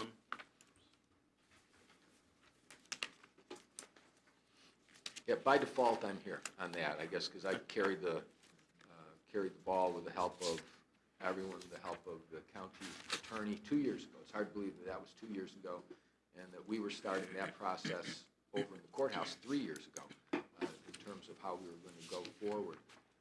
I know there was discussion at that time that because of savings, and is Julie in here? I don't want to throw Julie under the bus of the clerk's office, but that there were going to be some cutbacks in staffing through the clerk's office. So there were going to be positions which may be otherwise available for a new court. So that was one of the things we talked about 2-3 years ago, that we saw a diminished number. This is the court that is going to save, I think, the well-being and the health and actually the process for Superiors 4, 5, and 6. It starts up January 1st. I think the one thing that we did talk about in our meeting with regard to this court, and we had talked about it over in the courthouse among the judges, that one of the positions which is proposed, that the plan is to not fill it until July, a lead-in, because the number of cases are going to be smaller, it's going to be slower. Once it hits, it's going to hit, though I think the idea is that in December arrests, that if there's an arrest in the first third on certain cases, it's going to go to one court, second third is going to go to a different court. If it's an arrest in the last third, it will go to Superior 7, but it won't have a cause number yet, because they're in theory and in reality, the court does not actually exist until January 1st. So there will be cases starting in January. There may be cases which are shifted from 4 and 5 just to help alleviate some of their issues, and some in 6 over to 7. But it's going to take a little while for the numbers to pick up, for the speed, get up to speed. And we think that by probably July, they'll be in a position where they'll need that 4th employee in that court. But for 6 months, they're going to have to suck it up and do with what they have.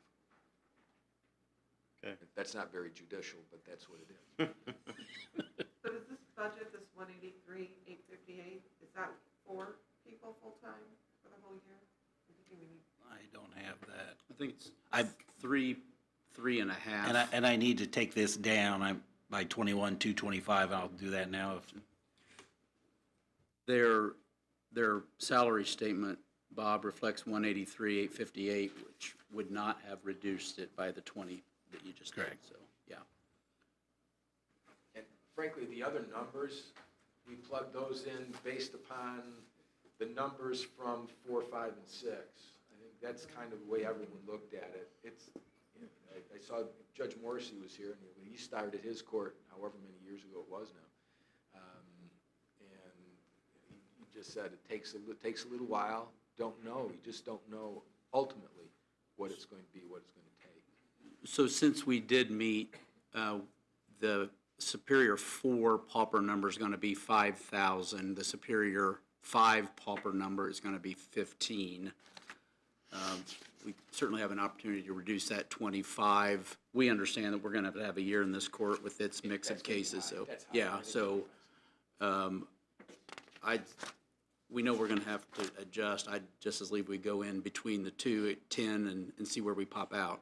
That makes perfect sense. Again, it's the unknown right now. And then exams, who knows? I'm guessing that,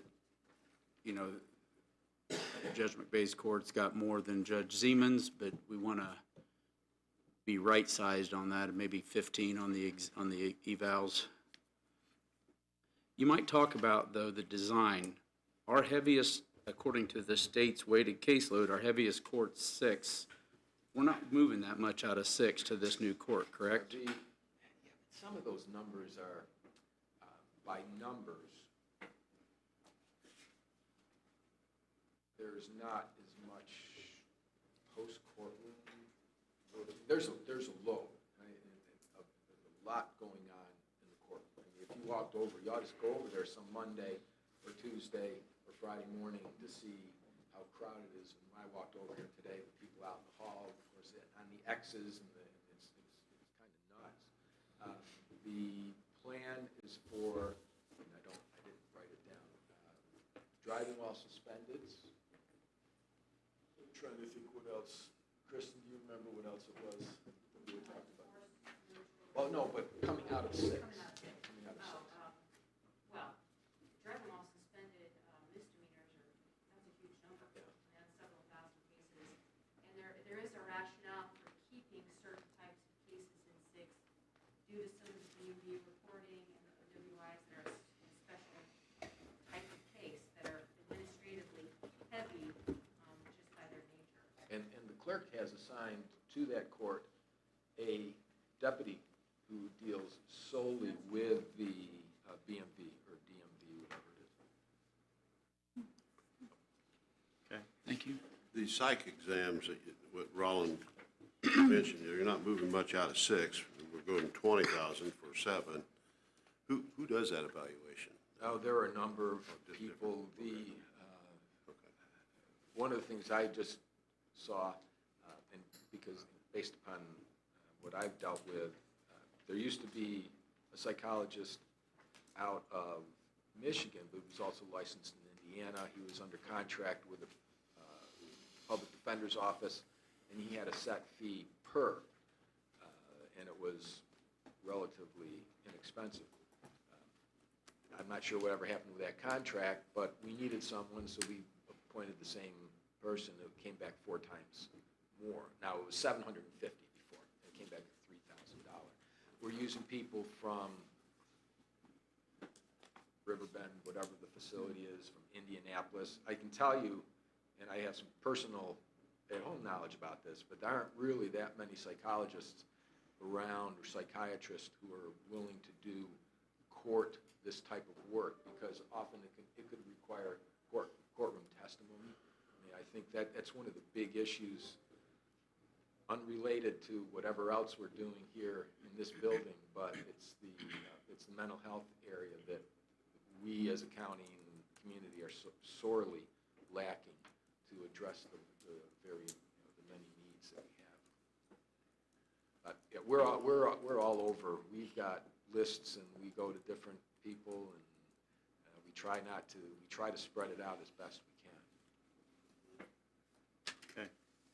Thanks, Judge. Anything else for Judge Williams? Thank you. Thank you. Thank you. Thank you. I think we don't have any other judges in the queue, so we'll take a short break. Plan on being back here in about 10 minutes, if that works. Yeah, be careful. Tripod. That would be really bad.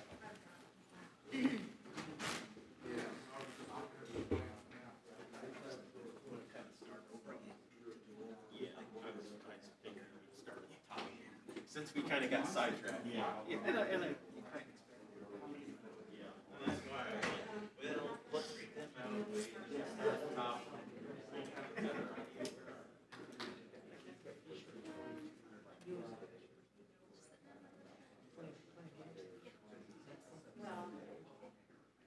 Yes, you're right, it would be a subset.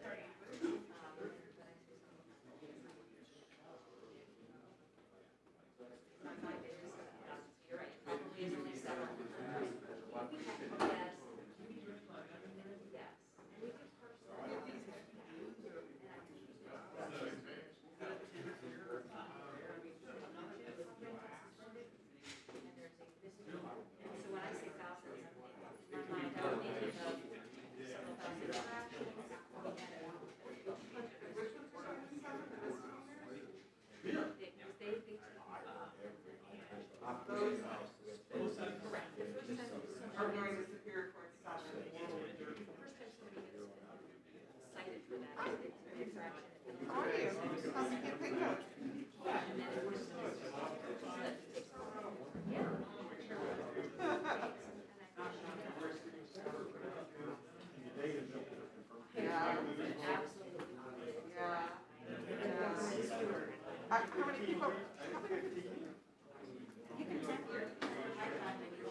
I was cracking up. I'm like, wait a minute. I know who's making all the extra noise.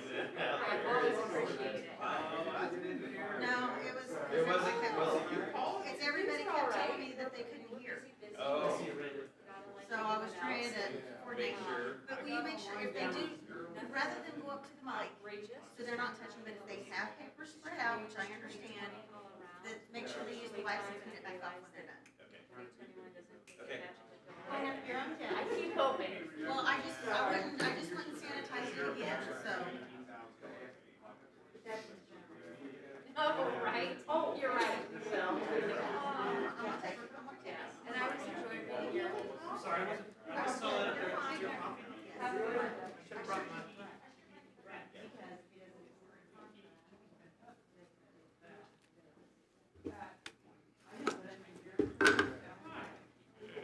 Oh, do you know that at the visitors meeting, they were talking about their chamber gone and their, visitors center gone?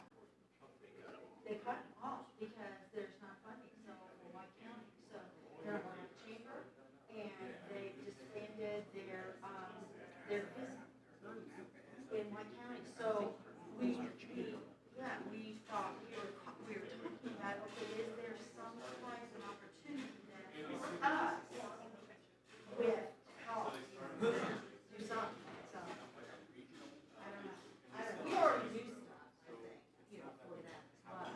But, yeah, did you, it was, that was a big surprise. Especially,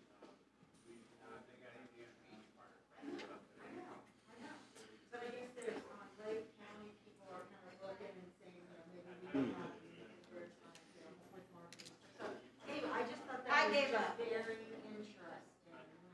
You gave up on the no cup thing? Yeah, it's ridiculous. Wash your hands, grab this one, and go from that. Yeah, it was a short meeting, but yeah, that was, I wanted to pass that on.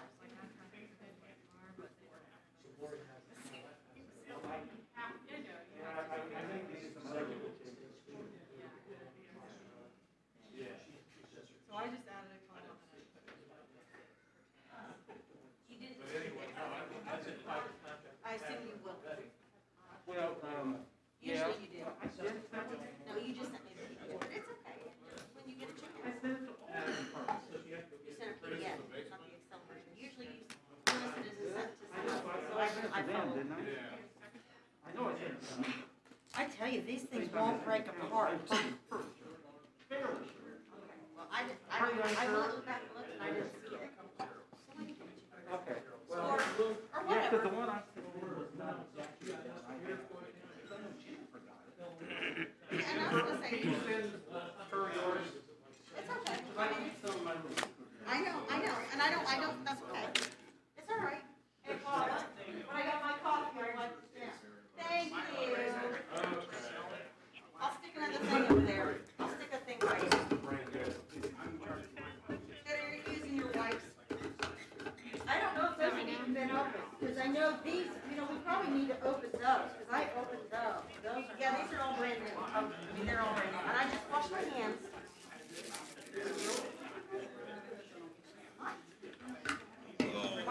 Man, that's expensive. Bob, I thought you said we were gonna be done by noon.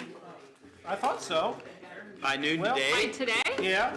Jody's doing a lot more talking than I thought she was going to. Jody's just. I am just soaking So I guess, one thing I wondered about is that talking about, putting the sheriff's cars in that budget, but anyway. I know, is that a nice little desk? Reminds me of walking into kindergarten class. John, thanks for the candy bar.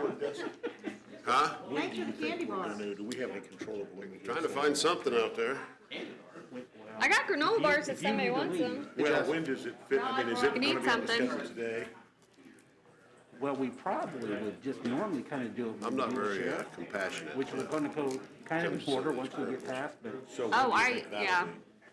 Well, I'm sure you see a lot in I'll be out of here what you by- do Yeah, 'cause too. it's probably gonna- It gets frustrating, Yeah, actually, I gotta be out of here too. I'm sure. I wonder if we want to do it either right before lunch. You, or him, and right Joe, after 'cause they all lunch. talk. 'Cause you obviously need to. Oh, Well, he'll let you come back. But you wouldn't put it, it wouldn't be tomorrow.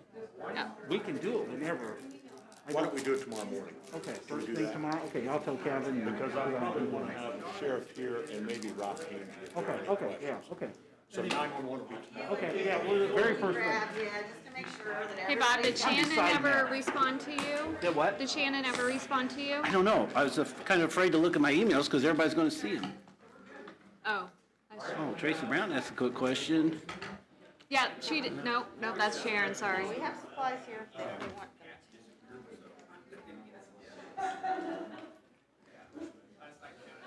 I knew they would use, I knew they would use that by stand. They got papers they spread out. There may be 25,000. And I assume she means 25,000 for next year? What was your question? Because we have, the way I kind of do it, we're going to get into, we have to do an 18-month budget. Oh, It looks like the rest of this year may be. We can't have anything in here, can we? Start from the top. You got donuts. Yes, but we're Next gonna, year's more than this I wanted to year. get the judges done since they were here. so that, But so then- she's saying we could then I decrease it wanted by to go over 25,000 then? Where we are Increase after it. we Increase moved it by all the 25,000. public I think safety that's what money she's over. saying. Yeah, okay, So, and then we can start. From my question, I was asking Through. her, Yeah. so. And Jody's got the silver bullet, so we're gonna be done by noon, right? Is that what you said, Bob? The what? Jody's got the silver bullet, Yes. make sure we're done? Yes. there you go. She was also proposing lowering the county council salary for Oh. next year, so Corey, hopefully the it's good. That water wouldn't, softener will get a hold of it. I thought it was the auditor.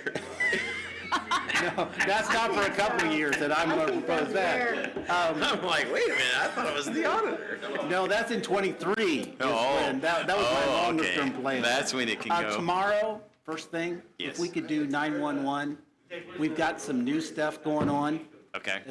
Some of it may be in this Or budget. are we supposed to be doing any public comment at that first thing?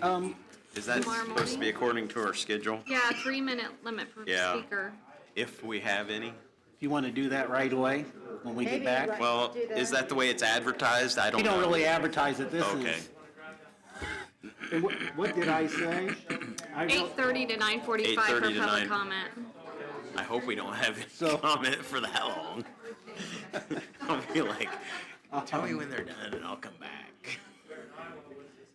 There was a time when we said public comment for departments. Yeah. And then the departments were supposed to be quiet for the rest of the time. That was the idea. We used to have, any department had anything to say, and now, then sit down and now let the council do their work. And Yeah. not to have them jump up when it was talking about their department, but. Yeah. But that also had the revenue in there and everything else. I don't know how we should even, maybe we shouldn't even do an agenda, because it's all wrong right away. Hey, I'm gonna ask Doug if he'll speak to the sheriff's So what's the increase goal thing. to have accomplished by the end of today? Well, I mean, I see the agenda, but Yeah. like, what does that, I think if we could have a pretty good, where we need to be on the general fund, okay, a plan to move forward from there and then do the balance of the budgets, then tomorrow would be kind of the typical thumbnail sketch of what we've been trying to do in the past. So if Am we- I ready to take out some of these general fund? Yes. Maybe I'll do that at lunchtime, so, because that takes me I a little think bit of so, time yeah. to. that So we've we already don't- talked Yeah, about, 'cause- right? Yeah, we've already talked about it. Yeah. So at this point, I think we just need to. There's do at it. least consensus to put them in, so, Right. right now, they're still in. Yeah. Hi. I was trying not to hog space, so I've just been watching downstairs. So at the moment, are we actually going through departments, or are we just talking about extra? Yes, Okay. Okay. Yeah. Kind of started these departments because the judges were here. But we haven't. We're Okay, gonna start we're- over again, pretty much. Where's your gavel? Yeah. Oh. Use my glasses case. Look, and John even came running. I know. Got his attention. With the judges when they were here, so yeah, not really that. It's a little warm. No, it's a little warm. It's in here. warm in It's here. not as warm as it was, but It's kind of weird because it's always in the past, it's always been cold. well, that's what I figured. That's why I kind of dressed. It's just muggy. It's just You know, I like being down here, but I don't like my back to the door. I'll warn you if somebody's coming at you. When I see you duck, I'll know. We're still live? Okay. I'll know I'm in. Thank you for the reminder, Paula. What? What'd you say? But, really? We're waiting on Platinga. Okay, here we go.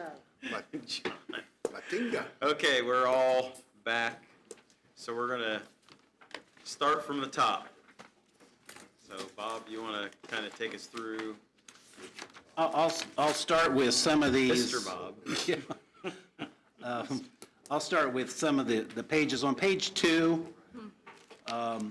is the assessed valuation, the certified assessed valuation. And since the books were created, we have certified the assessed valuation. So if you see the 2020 assessment is a different number than what you have in the books, the $8,221,801 is what was certified as the net assessed valuation for Tippecanoe County for taxes that would be due in 2021.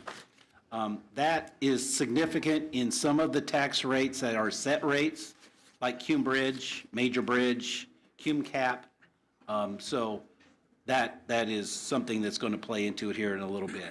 That's a 4.13% increase over the 2019 certified assessed valuation. That is what the tax rates are based on.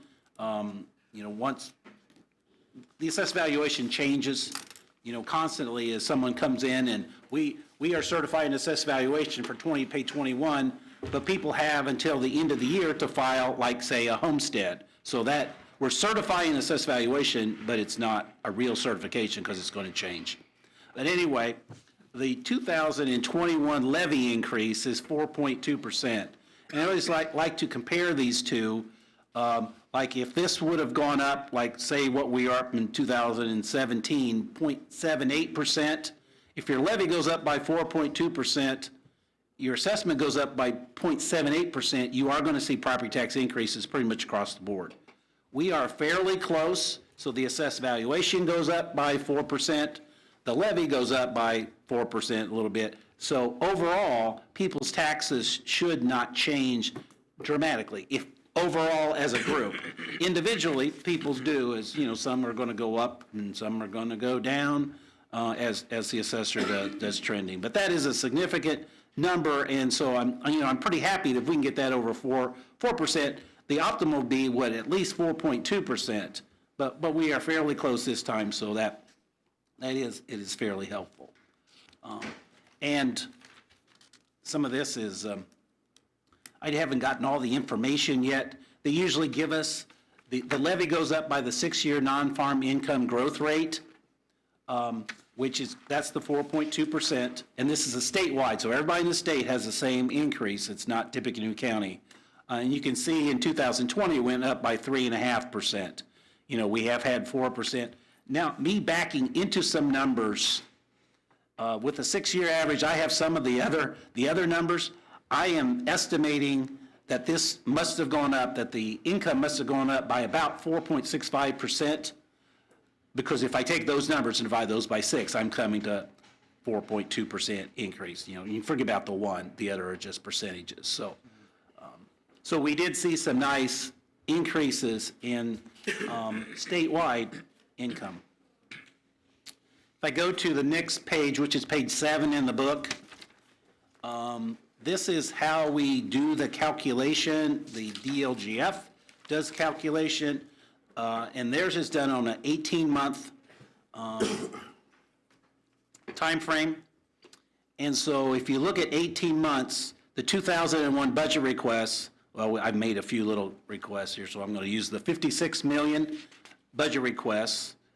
We have anticipated expenditures for the rest of this year of 28 million, which is the net budget we have for 2020 minus what we spent the first half of the year, which is overstating what we're going to spend, because that is making the assumption we're going to spend every dime of budget, which isn't going to be the case. Here is something that if the council wants me to change this, that would be fine.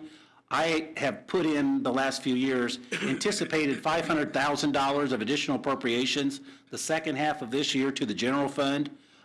So far this year through the August meeting, we've done 88,000.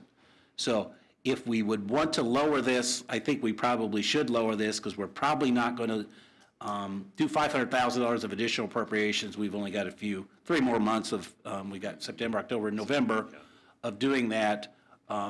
This is significant in the way the state does it, so I'm not sure, I don't want to make it 150,000, but if it's okay with anybody, I'm just going to stick in 350,000. How much, 350? 350? That's not very much. But that's for additional appropriations for the general fund. We have looked at the budgets, and, some of the ones who have historically come back with large amounts, Superior 3, those sort of courts, we don't really, I cannot anticipate, it looks like they're going to be short, where some years you can look at that in this time of year and say, they're not going to have enough to finish the year. So, Roland or Lisa, do you two see any big red flags of potential that would create a big issue in that regard? Lowering it to 350? We don't have 3, Superior 3, so they've been in an additional appropriation, but from the other courts, we don't have any red flags. they don't look like one that's going to come for $200,000 of additional in pauper So too. with that being the case, then we should be very safe to drop it to 350. Is 3 in good shape? Yes, because Ben and I met with Fran, and we look like we're going to be good. Yep, they're in good shape. Okay.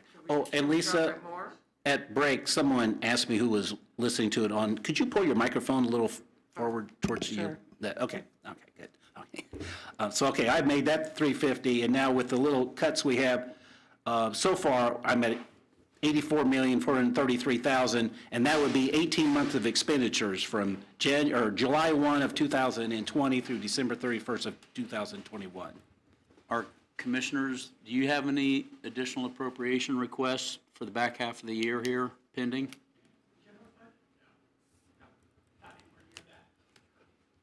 Okay. You going to reduce your budget?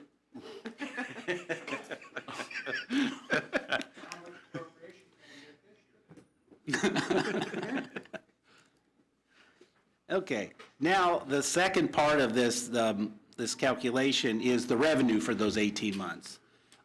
They use the cash balance as a revenue, so we had, when July 1 rolled around, we had $12 million of cash.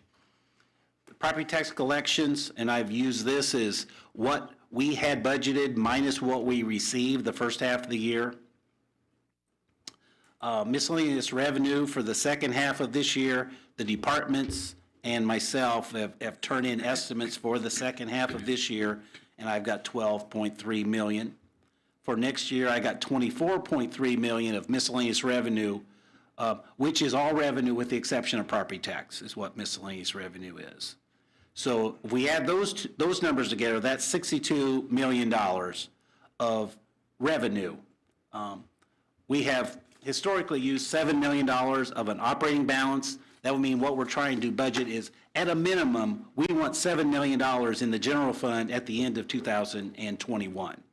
So that's figured in. And so if you, when we're looking at the revenues, the one thing that is left out of the revenues is property tax for 2021.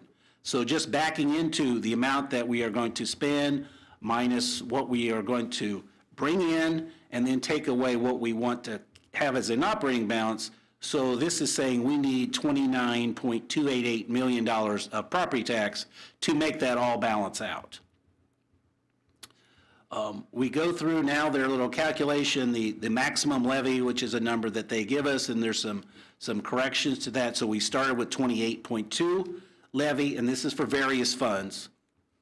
We add the 4.2%, the levy increase for 2021, and now what we can add into our levy is the mental health, the developmental disabilities, and the idea is there from the state is they don't want us to cut our budget to make it match by cutting those two lines. So they give us those are basically like freebies that we set those in there. So that is added to our levy. And then this is a little bit what's strange in this calculation. Then we add in the cum cap. That's added in to move up to a working levy of 33 million. Then right away, we're going to subtract out the cum cap. So we're adding it in, we're subtracting it out, so you could just skip it all together, but that's the way it is.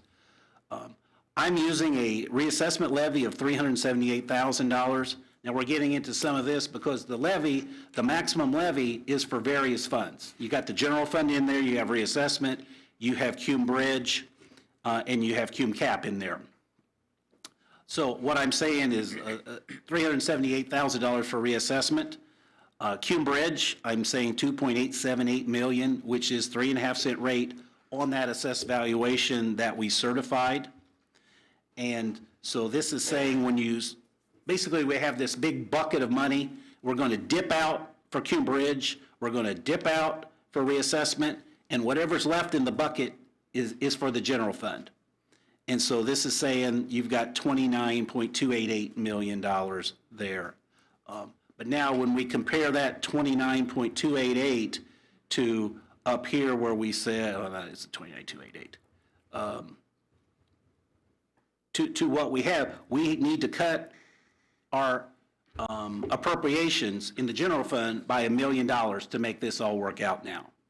So this is what the state is saying, the way they do their calculation of an allowable budget. Now, if we turn the budget in like it is right now, the state would approve it.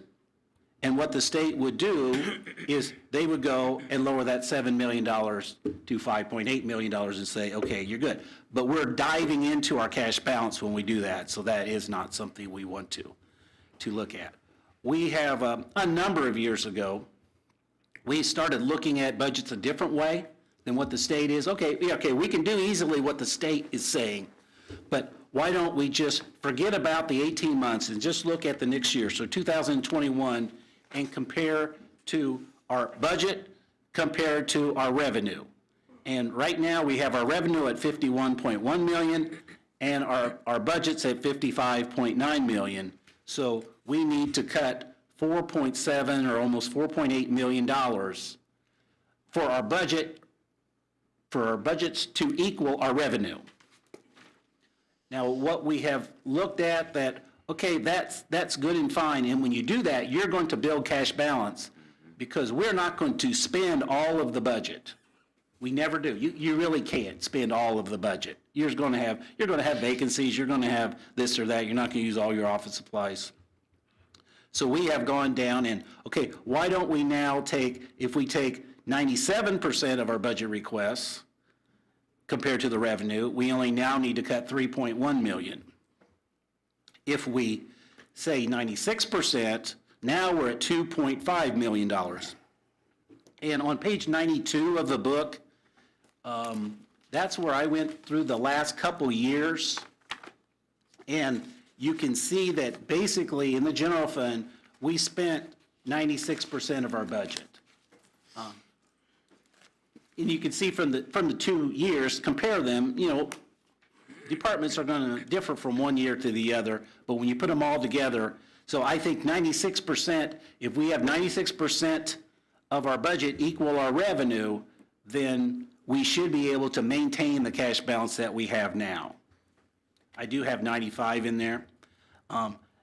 Going through the last number of years, we have used 96% the last couple years. We have used as low as 93% back in 2015. So, but I think at least what we need to shoot for is if we can get 96%, this is a difficult year, and maybe this is a time when you want to say, we want to use some of our cash balance. And if you want to do that, I mean, then you could go down to 93, but that would be, something you're taking a little bit more chance. If we can get to 96, that's certainly, I think, something that we want to do. That's a look at the general fund. I did a couple of these for other funds. Cum cap, and the cum cap budget's on page 40.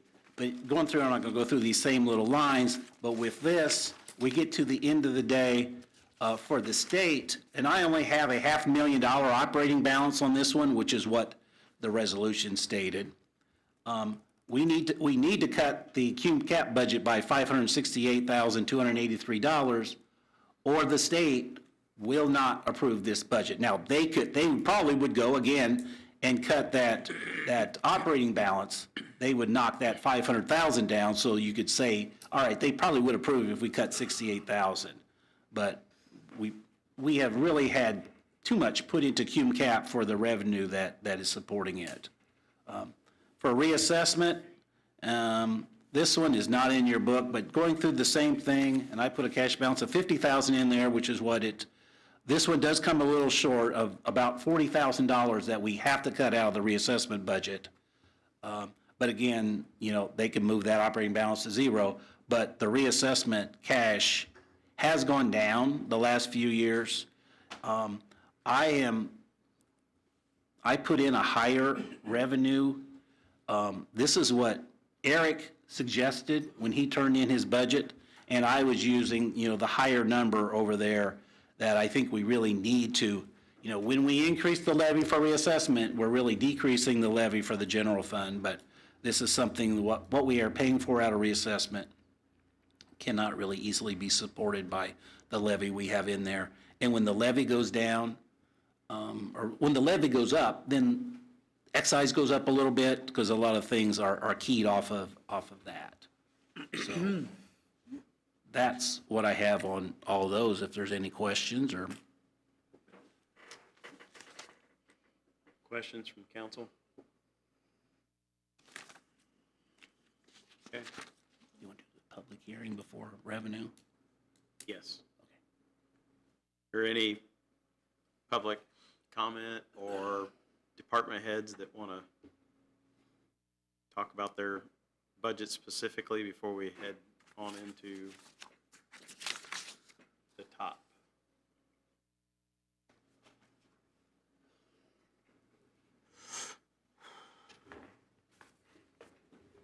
Not seeing any motion, rushing for the microphone. So with that, we'll start at the top. Okay. If we want to go to page 10, that is where the general fund revenue begins. And with the general fund is the only one where I really have the second half of 2020 and the 2021 revenue. So if you see those two numbers there, a lot of them are going to be half the number in the first column compared to the second column, but some of them are not that way.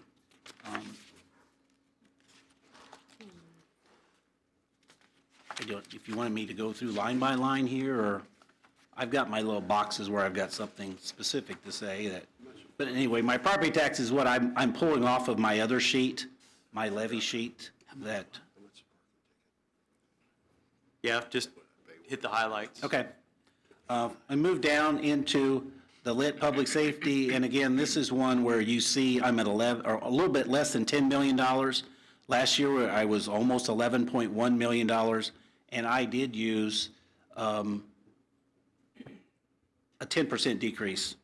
And whether that's going to be accurate, it will not be accurate, but that is just the estimate I used.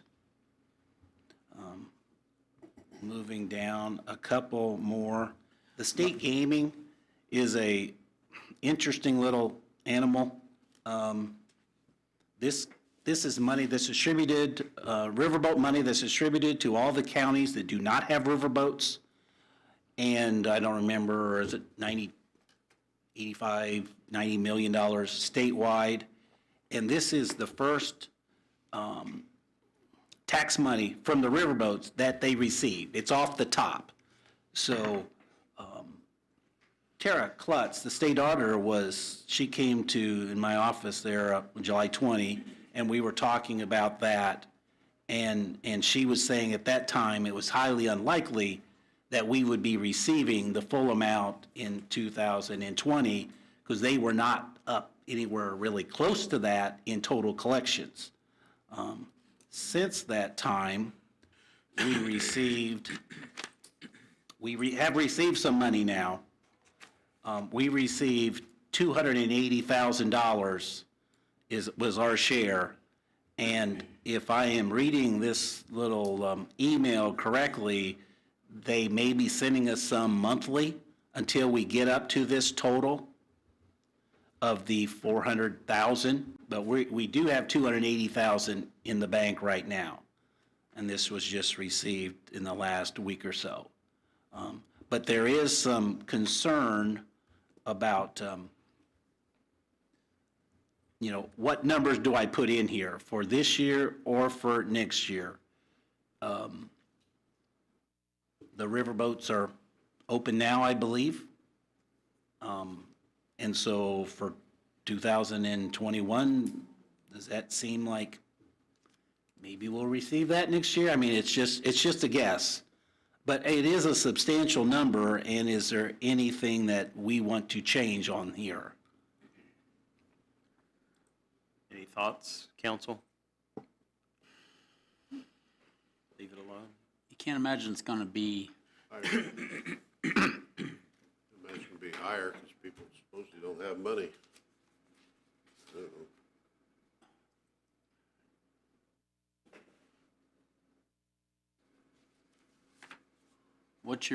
what's making you think it would be the same? It's, Back up. For 2020,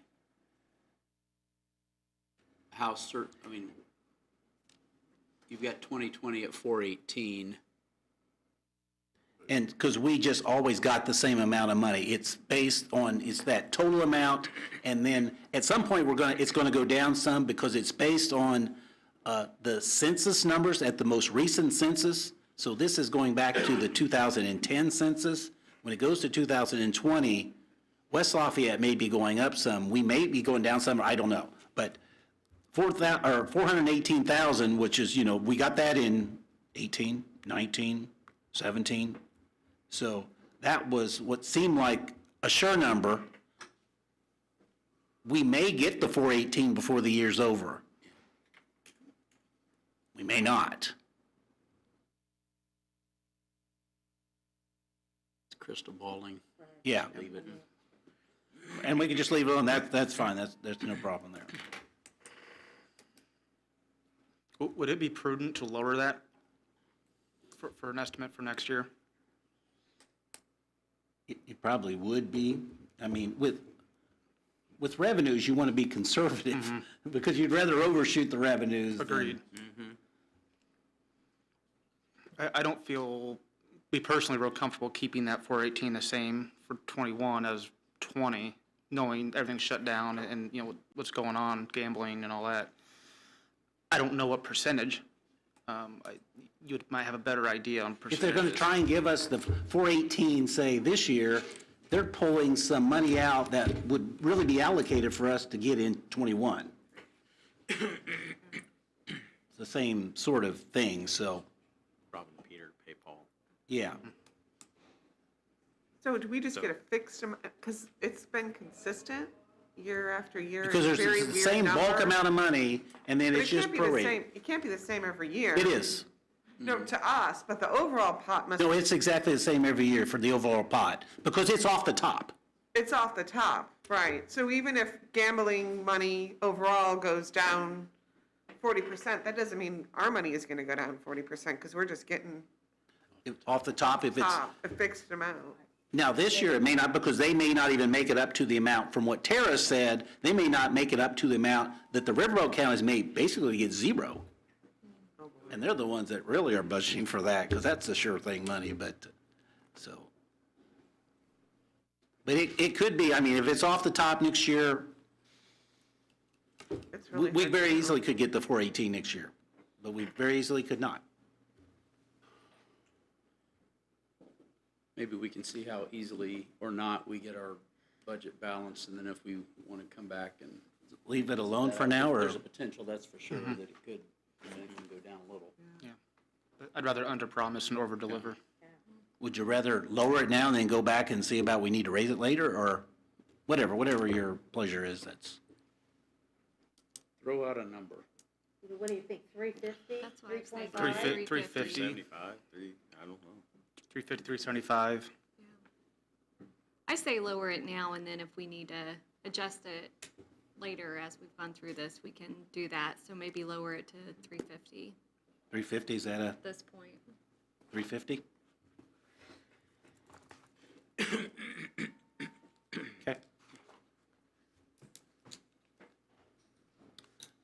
The next one is financial institutions tax, and this is basically the tax on deposits. Banks pay this.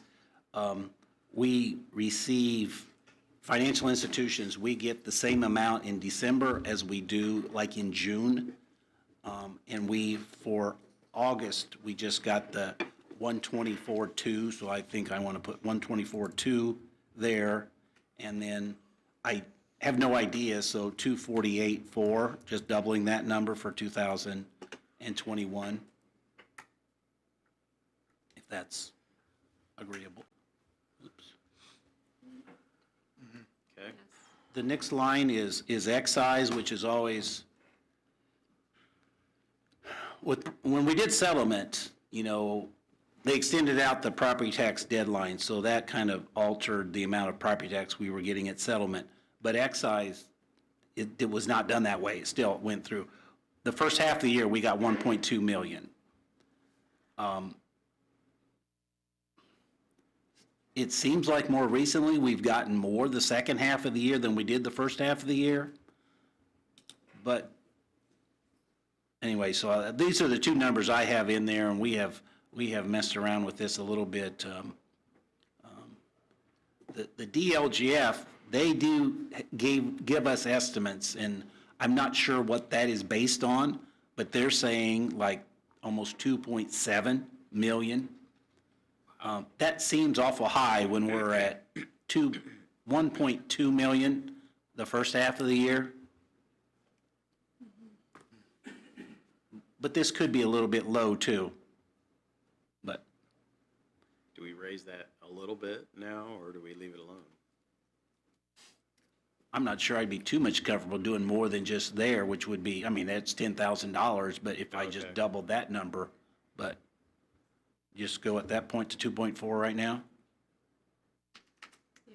Sure. Okay.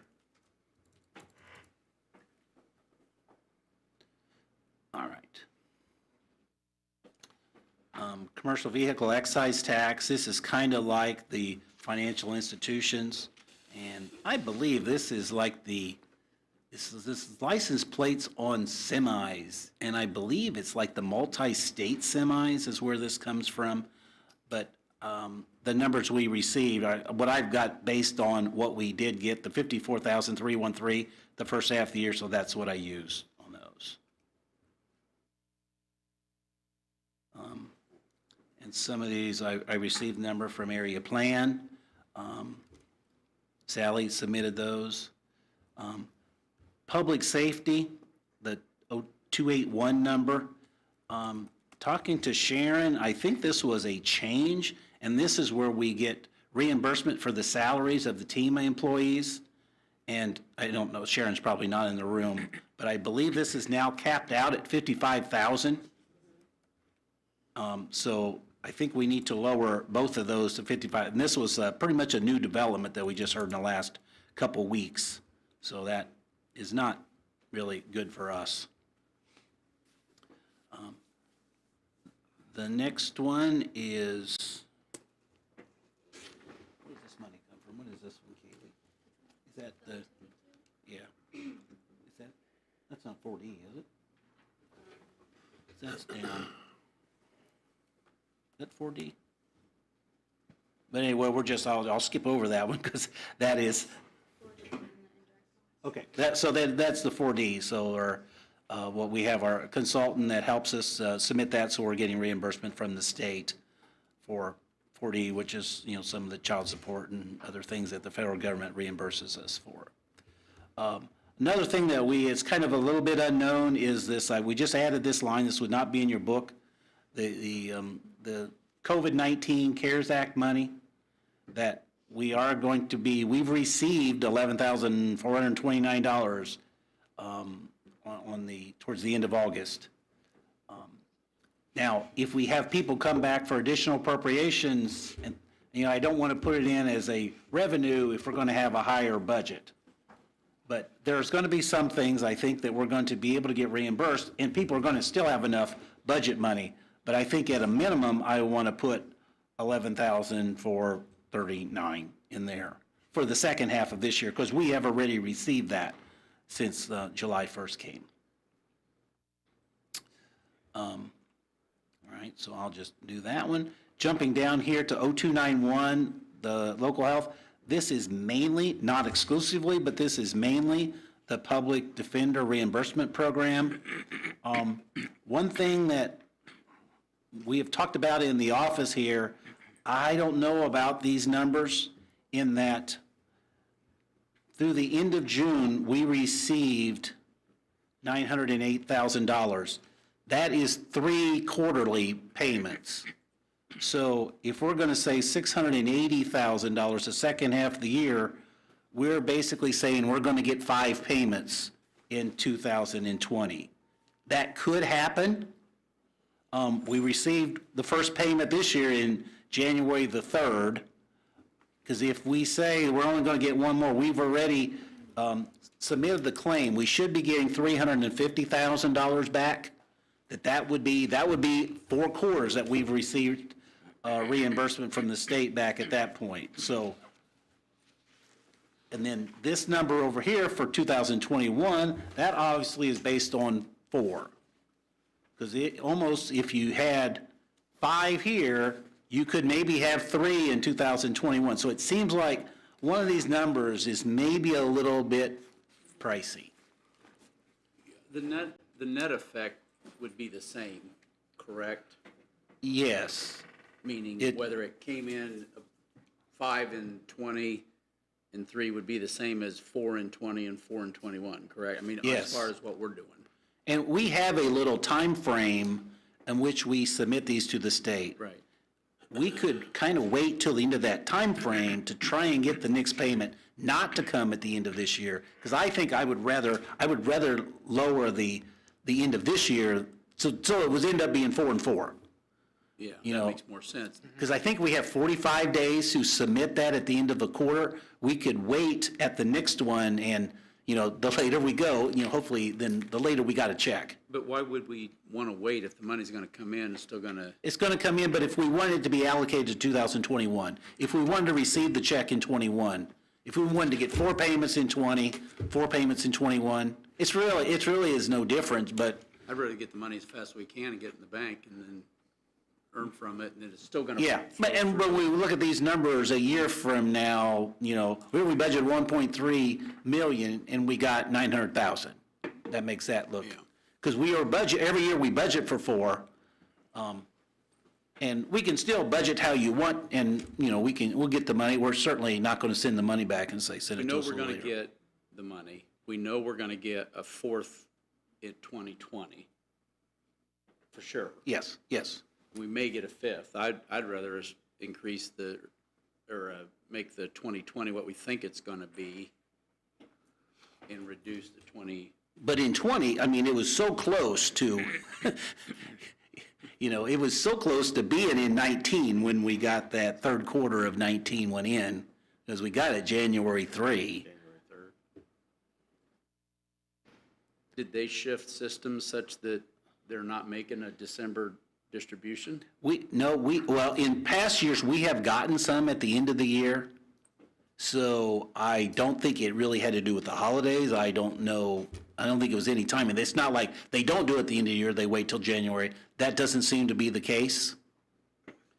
My opinion is what we should do is make it so that the combination of 2020 and 2021 is approximately $2.6 million. Or, excuse me, we're expecting, or is approximately Like $1.8 million. Yes. Yeah. Which would be 2 years. That 19 represents our current. It would be 6 payments. Right. Over a year and a half. Correct. And right now, I really have 7 payments. Right.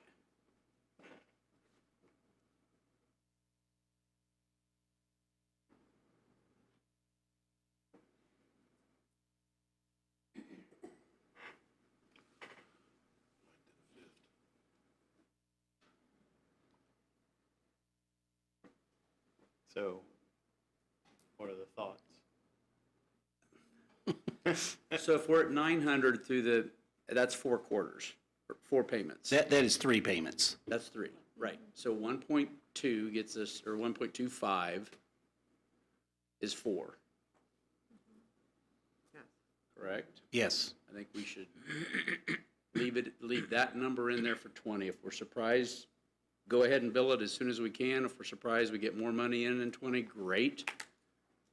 But don't budget that until 21, and then keep 21 at 4. So we'll budget 4 coming in total in 20 and 4 coming in total in 21 So I basically want to lower this one. to 350. Okay. Okay, that makes sense to me. Okay. Yeah.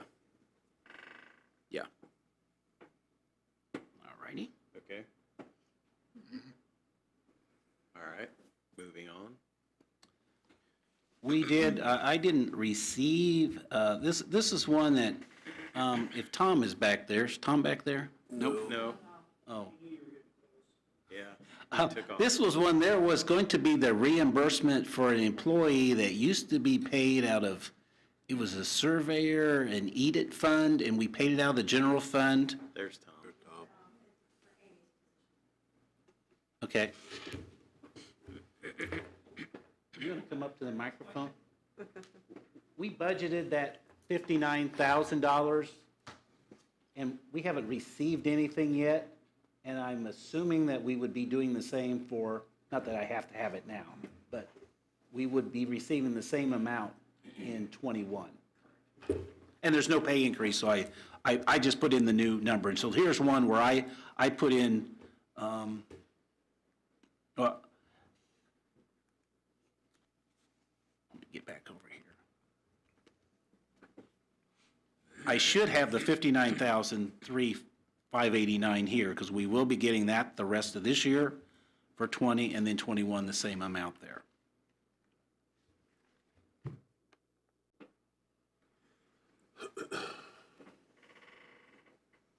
And the licenses and permits, these have come in basically from the various departments.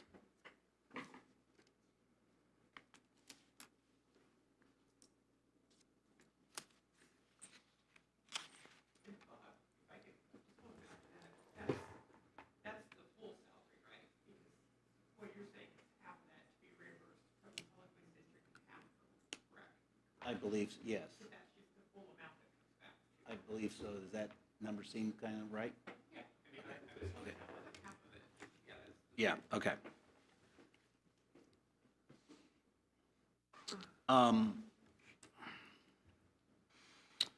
Down here in the auditor, I'm going to raise this just $135 for the second half of this year. We do occasionally, law enforcement and some elected officials can have their records marked confidential in our computer system, and we have a charge for that, and we did receive some more of this. It's like nothing, but, and I have continued to what we had last year, take $20,000 from the plat book fund and put it into the general fund, and that is in support of our GIS person who is paid out of the general fund. So that's where that money comes from. The recorder, the first half of the year, she took in $185,000 that was allocated to the general fund. And Shannon is not feeling well today. And so by email, I believe she is saying to increase this by $25,000. And that is, basically on par with what we are doing so far in 2020. The surveyor, this was just a mistake, and I didn't see this till this morning. That was not general fund revenue, so I need to zero those guys out for the surveyor. That was for some other funds that was somehow got put in here. Okay. The sheriff, we have a couple of them here, a couple lines with his various ones. We get one big check now a year from the state, and so far, since July 1 till now, we've received $642,881. So that, I'm changing that. And the 591, that this is turned in by the sheriff. I don't know if they want to respond to that or not, but that is basically what we had for last year, or for 2020, I should say.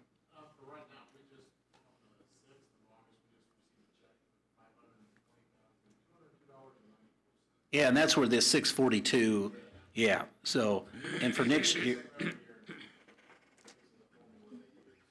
So we still turn in each month, you turn that in each month, but we only get paid once a year, is that what we're saying?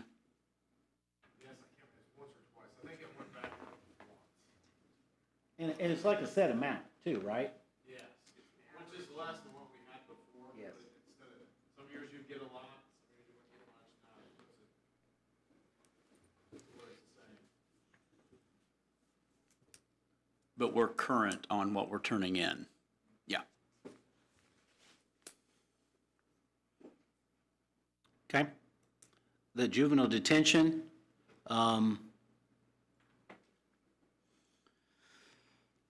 well, I was in a meeting with two of you, Council, was that you? Yes, and I have a With- decrease, but I don't have a number. She said that it was gonna go down. I remember we had some discussion, I don't have anything noted. Don't think I don't have a number written. But I think, if you look, what's happening. I think we 30,000 probably should decrease it to maybe 35. And it's- 35? And we might want to lower that 20,000 down to, you want to do half that, 17.5? Yeah.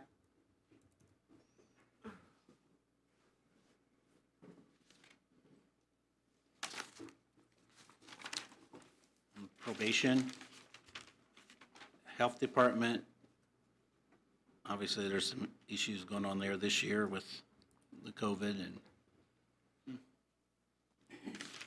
Villa. And they're down 2 private pay individuals from where they had been. That's why theirs is down a little bit. Carry home is up some. I don't have anything else marked for the rest of those. The fairgrounds, we have 0 for the second half of this year and 50,000 for 21. next year. Yeah. That, Which difficult we to- know, yeah, that's a total stab in the dark, but Andy has said that there's a lot of interest and a lot of pent-up demand, at least it appears. So that second half of the year could be quite busy. could be a lot more than that, or, Could be. I don't know. But you're- if but you're we jumping know the- enough to be able to, the fair's taking part of that yeah. time period out, that, Like, Dave, do you have any particular? Yeah, that's the other question too.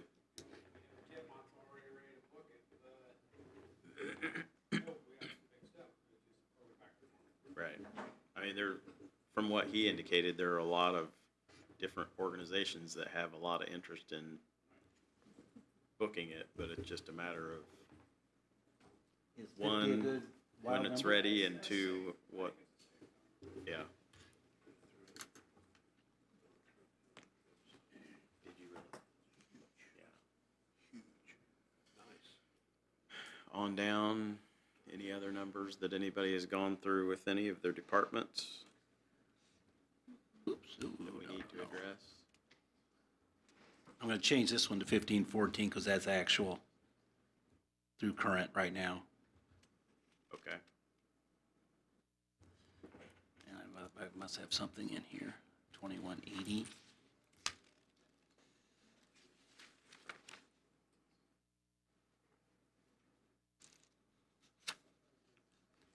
And I did put in the $1 million from the health insurance fund transferred over to the general fund to help support the health insurance, whether that is something you want to continue.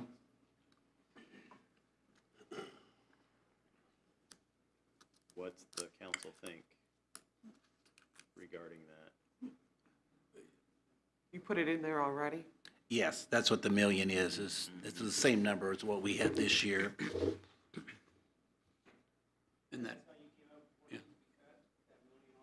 And that balance Yeah. is continuing to go up, no differently than it was at this time last year when we were looking a year ahead. So from that perspective, there's no reason why we shouldn't. Just need to keep a big old flag in that thing. If it starts to go south, we need to get that out of there in a hurry.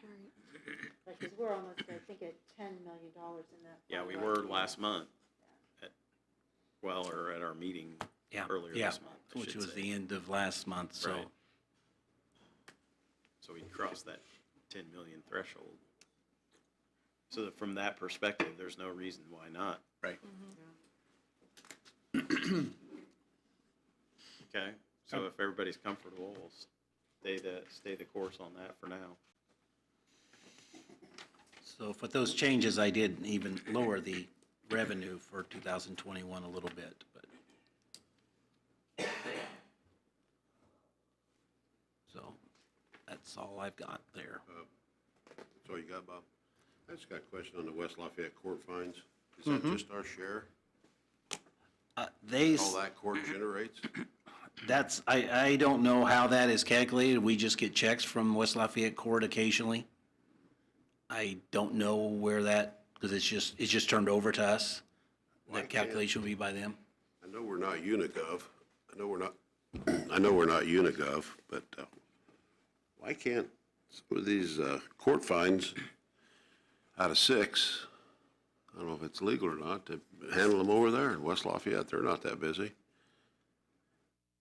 I mean, I think it deserves merit.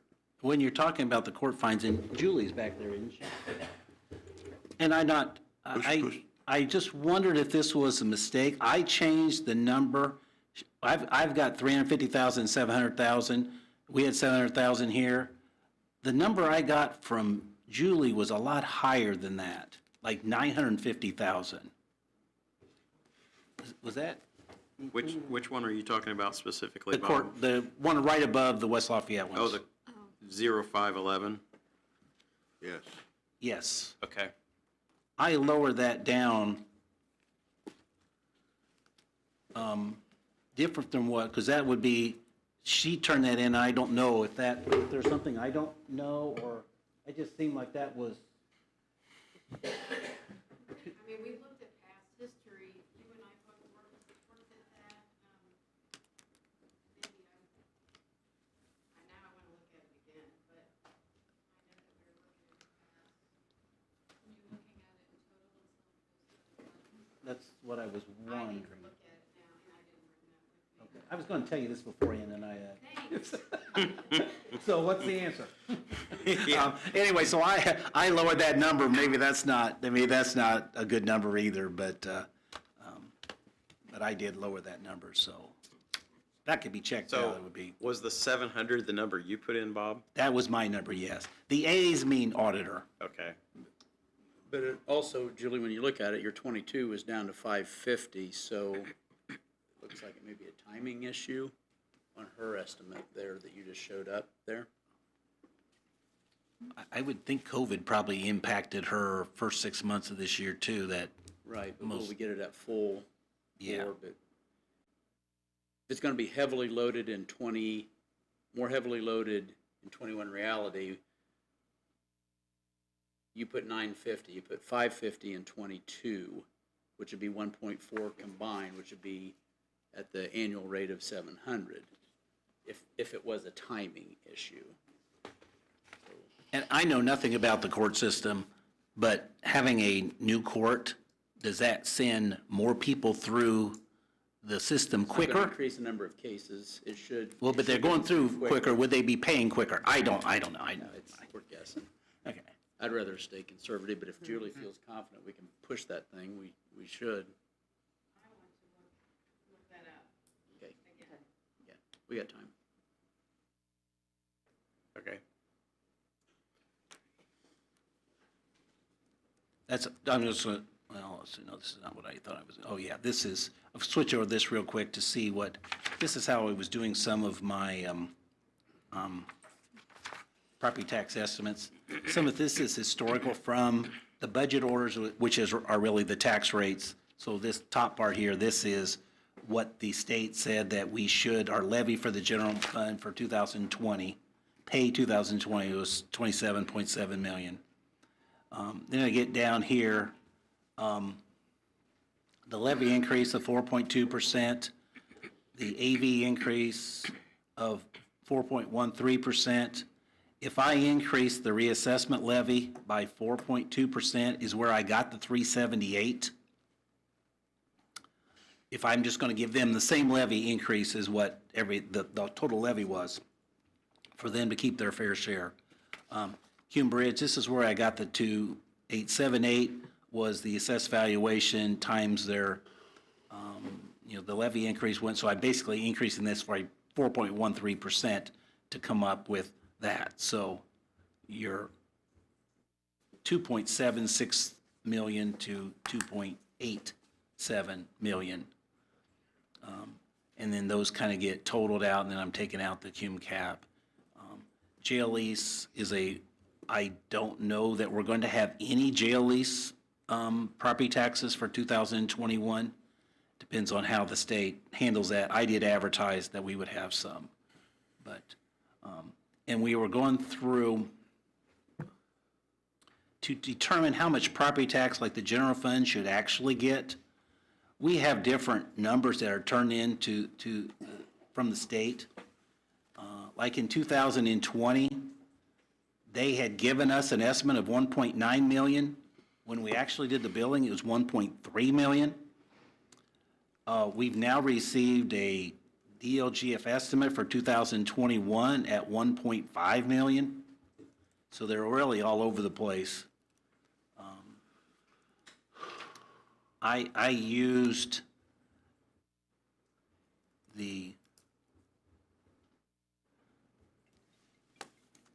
I used the 1.9 million, which was the high number of their estimate, and added 5% to it, since that was a 2020 number, to get to where this is where I got the $26.8 million of revenue here at the top here. That's where that number came from.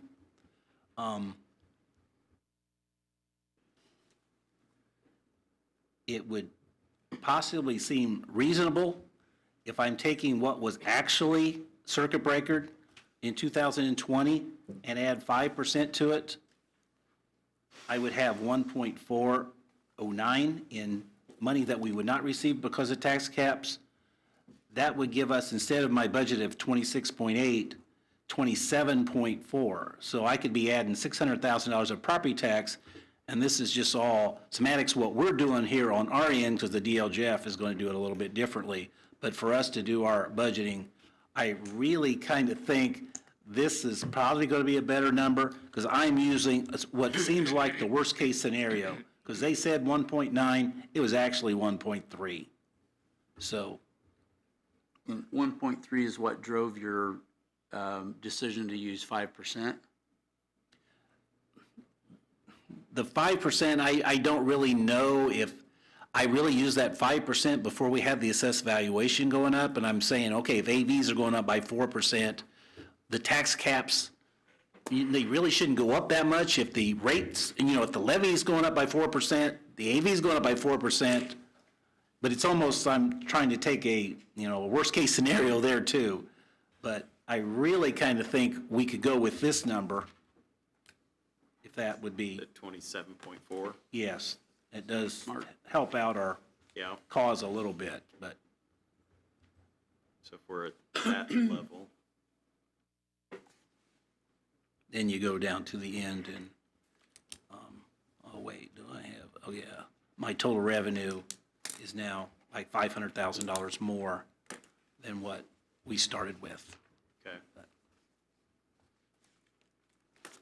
So that's that. And we move into, we're all okay with all this when we're moving moving into general, you still have not backed out any of the public safety Correct. positions? I can do that at lunchtime when I want to make sure I get those numbers. I didn't have that lined up exact. I think I'm pretty close to be able to get those out quickly, but. Okay. All right. And on my screen here now, hopefully you can see my screen a little bit. There's some things that are up here. Maybe I need to change my color to make that show up a little bit better. So far, we have cut $85,227 out of the requests. And this here is the comparison to the 96% of the revenue. So where we were like at 2.6 million, we're now at $2 million to get that to get work. to the And we're going to be 96%. taking out pretty close to $1 million of that for those positions. So Right. that, Yeah, you need to change your number to make it show up, really. can you see that? I don't It know how you're, shows up what yours- fine. It shows up fine. you're young, so your eyes are better than me looking No, they're across not. there, that I gotta look That's why here. I got glasses on. All right. Okay, Tinga. Yeah. we're ready to start into the auditor budget? We have 15 minutes. Yeah, we got a little bit of time. We might as well get rolling, if that's okay. 15 minutes. Unless you have somewhere else you all want to start. No, it's fine. Nope, that's fine. John, Jody, got anything on the auditor's budget? Oh, he's here, he can talk about it. All right. Well, if he doesn't have anything, I just need to say nothing, but I was, Bob, keep your mouth shut, right? we did have, John Thomas did our minutes for the council and the commissioners, and with COVID concerns, he's decided to retire. And we have taken this job internally to our accounts receivable deputy, that she's doing that in addition to her other duties. John was paid out of the ineligible homestead fund. And so what I would be prepared to do is lower this salary by, $11,005.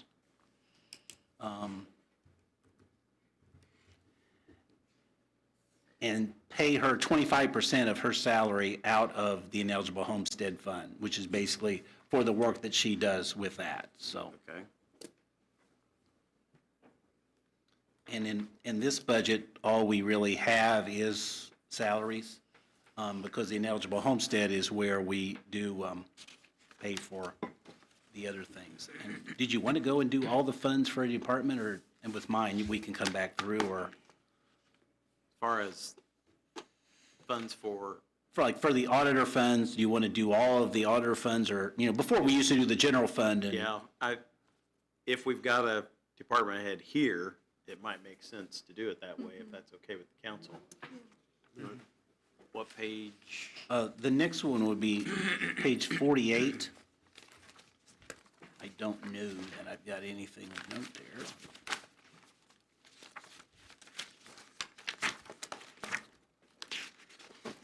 Does create a little bit of moving around, but if they're here, might as well do it that way. Where am I at here? It's my.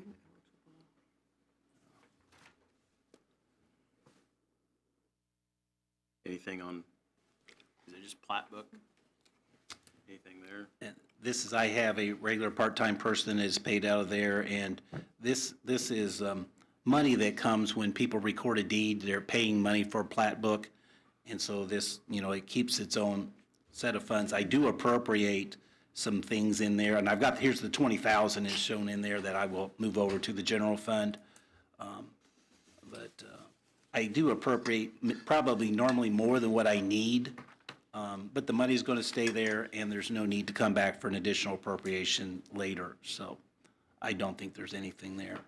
On page 54, 1216 is the fund number, is the ineligible homestead.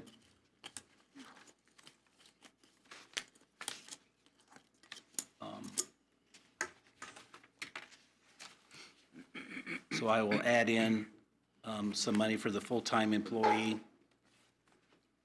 and I will reduce down the part-time line, the 1120 line, by $14,040, which was what I had allocated to pay John. And I do have some other staff that are paid out of there. My summer intern is paid out of there, and we do have some money in there. We have to do gap reporting now, and I do have money in there if we need to pay a CPA, so I have money in there. In this particular budget, a big chunk of that is other professional services at $75,000.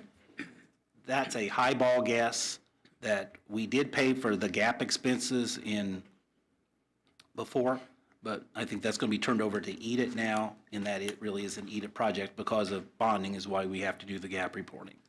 So, but the $75,000 is probably pretty high. And this fund, the money comes from, if somebody has a homestead they are not supposed to, and we find out about that, we go and get money back from them. It goes into this fund, and it's for the auditor's use. So, and this is one that eventually is going to be running out of money, and eventually, not while I'm going to be auditor, but it's at some point in time, you know, we're going to have to be picking some of these things back up into the general fund probably, but we do get money in here, and we're watching, you know, obviously how we use this money, and so I think that's all the changes that we've got. Okay. All right, thank you, Bob. Treasurer. John. What page is that on? Back on page 13. Oh.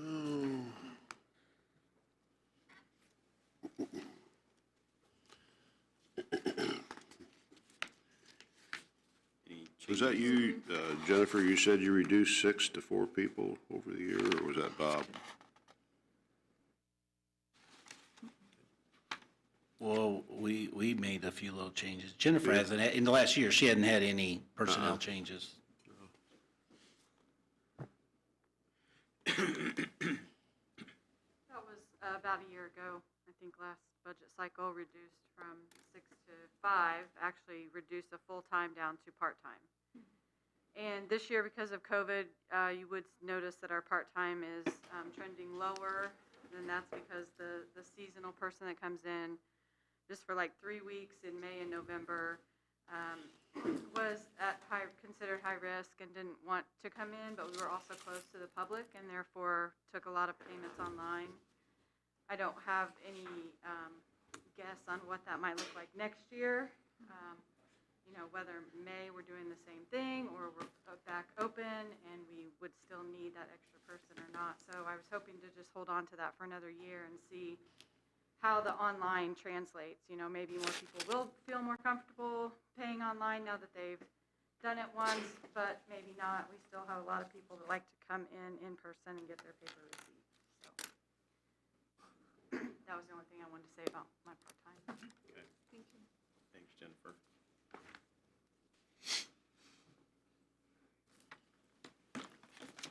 Any other related to the treasurer's? There isn't any other budgets, are there? No? Okay. County recorder. That's all been zeroed out. Do we need to? It's all out of the, All out of records perpetuation? What page is that, Bob? oh,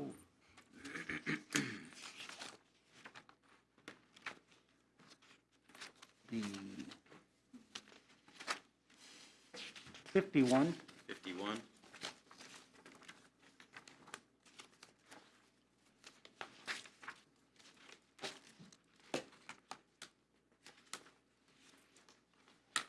The one thing that Shannon shared with us was the fact that on the employee side, she did have 6 employees. They're currently down to 4.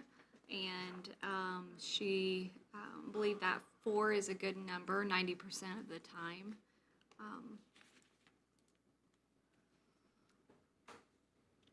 So that is somewhat of a change. 80% of their documents also come electronically as well, so there's been some savings there.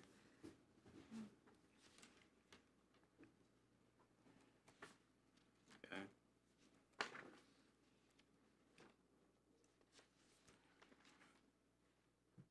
So no adjustments from the request? Mm-mm. Okay. Any questions from council on record perpetuation? No. Okay. County surveyor.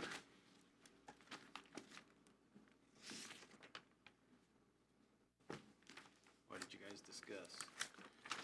What page is that on? So if we could have Zach come up and talk a little bit, would be good. Okay, Please. Zach, you want to come up?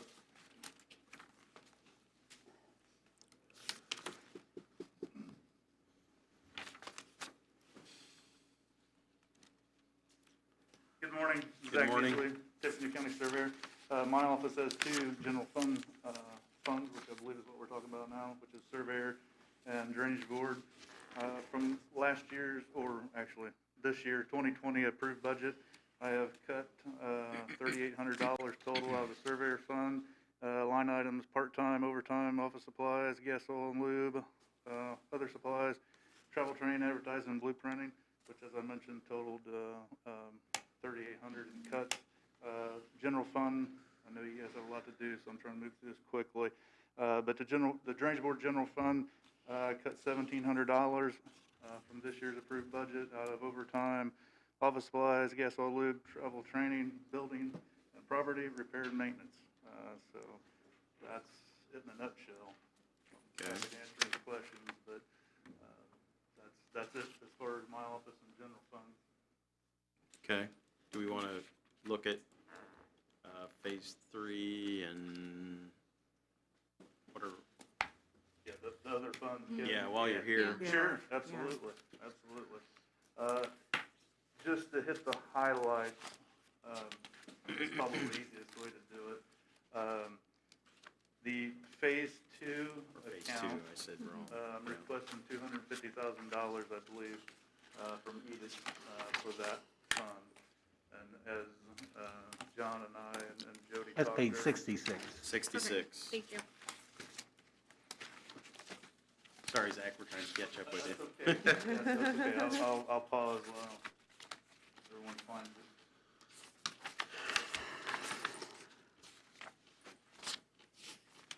So, just real quickly, while there's maybe looking, I'll come back to the phase 2, but my office has a kind of a laundry list of other funds outside the general fund. We've focused in on phase 2 fund here at the moment. For those who might not be familiar with that fund was set up in about 2002, 2001, 2002, early 2000s, by my predecessor, Steve Murray, and the commissioners and the county council at the time and others.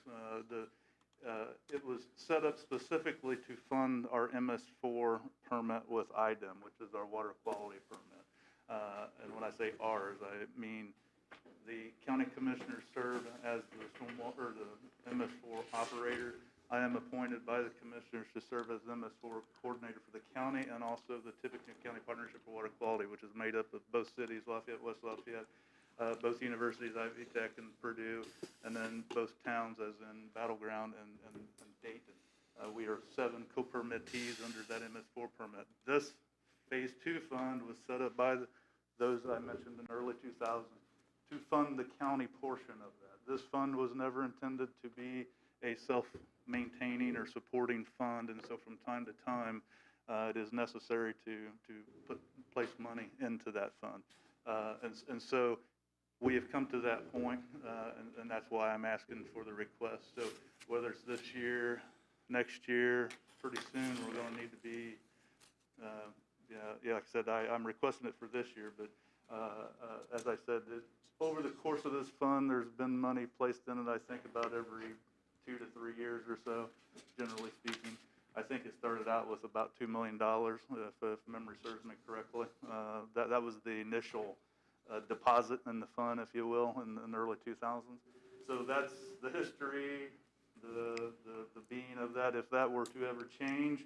So let me say this real quick, and I kind of give this speech every year because this question comes up, but the real bottom line is that we're mandated through the federal government, through the Clean Water Act, through EPA, through the state, particularly IDEM, to comply with these regulations, and as many things are unfunded mandates. So at the local level, we find ways to pay for it. I will very pleased to inform everyone that because of the foresight of the folks involved in late 90s, early 2000s, by partnering together with the other 6 entities that I mentioned, we are drastically able to save money because we pool our resources and eliminate redundancy. And that is a huge, huge benefit that it's very hard to quantify that a lot of times, but I can tell you, looking nationally, it saves us easily $150,000 to $200,000 a year, easily. It's more than that, but just keep that in mind. But if we want to ever go a different direction, the other way, because this is a question that usually comes up, and I'll go ahead and mention this real quick. The city of Lafayette and the city of West Lafayette and the town of Dayton, and I believe Battleground now has one also. They have stormwater utility districts, and for those of you who live in the city of Lafayette and West Lafayette, you may be familiar with them, but it comes on your monthly sewer bill. The county has not implemented that to date, and so if that's something that the council or commissioners ever want to entertain, I have done a study on that a few years ago. I have that information. So my point being is that there's 2 ways this generally works in other counties across the state of Indiana and nationally. It's either funded by some other source, as in here locally, historically it's come out of EDIT funds, or if you want to set up stormwater utility fee to fund the fund. That's it in a nutshell. So happy to answer any questions. Okay. Any questions for Zach? No? Zach, I'm sorry. Zach, I know there's a ditch project that you're working on. Can you refresh my memory on what that is? Yeah, and which one are you referring to? I have there's a several. big one. There's a big one going through Lafayette. I can't remember the name of it. Oh, the Elliott ditch, more than likely. Yeah, the Elliott ditch, yes. You want me to tell a little bit about that? Yeah, one? Just real quickly, that one is a joint project between the county, my office, Drainage Board, Commissioners, County Council, everyone involved, the city of Lafayette, particularly the engineer's office, and Lafayette Renew, Brad Talley, Angie Andrews, all the folks involved with Lafayette Renew. As I said, Mayor Rosorski's been involved, Jeremy Grenard, city engineer. We are all collectively working on that and collaboratively working on that. Basically what that amounts to is part of that ditch is a natural stream, I believe from 9th Street going down to the Wheel, downstream as in west. The city has great interest in that because there's a very large sanitary sewer that runs through there, and there's severe erosion that is occurring, and there's some houses that are in jeopardy of potentially eroding into the ditch. Going upstream or to the east of 9th Street is a legal county-regulated drain. My office, that's why we joined efforts, because it's in the city. The city has interest of their own. We have interest as far as my office specifically. There are numerous places along the ditch currently that we have a very difficult time, next to impossible time, physically accessing the ditch to remove trees and other problematic issues that obstruct the flow of water. And so we're having a difficulty physically accessing the ditch. And so it's become necessary to do a reconstruction project. That's what it is. It's a very large project. It'll have to be broken down into phases. It's going to be expensive. It involves the county highway department property where the highway garage is, where the county highway garage is located.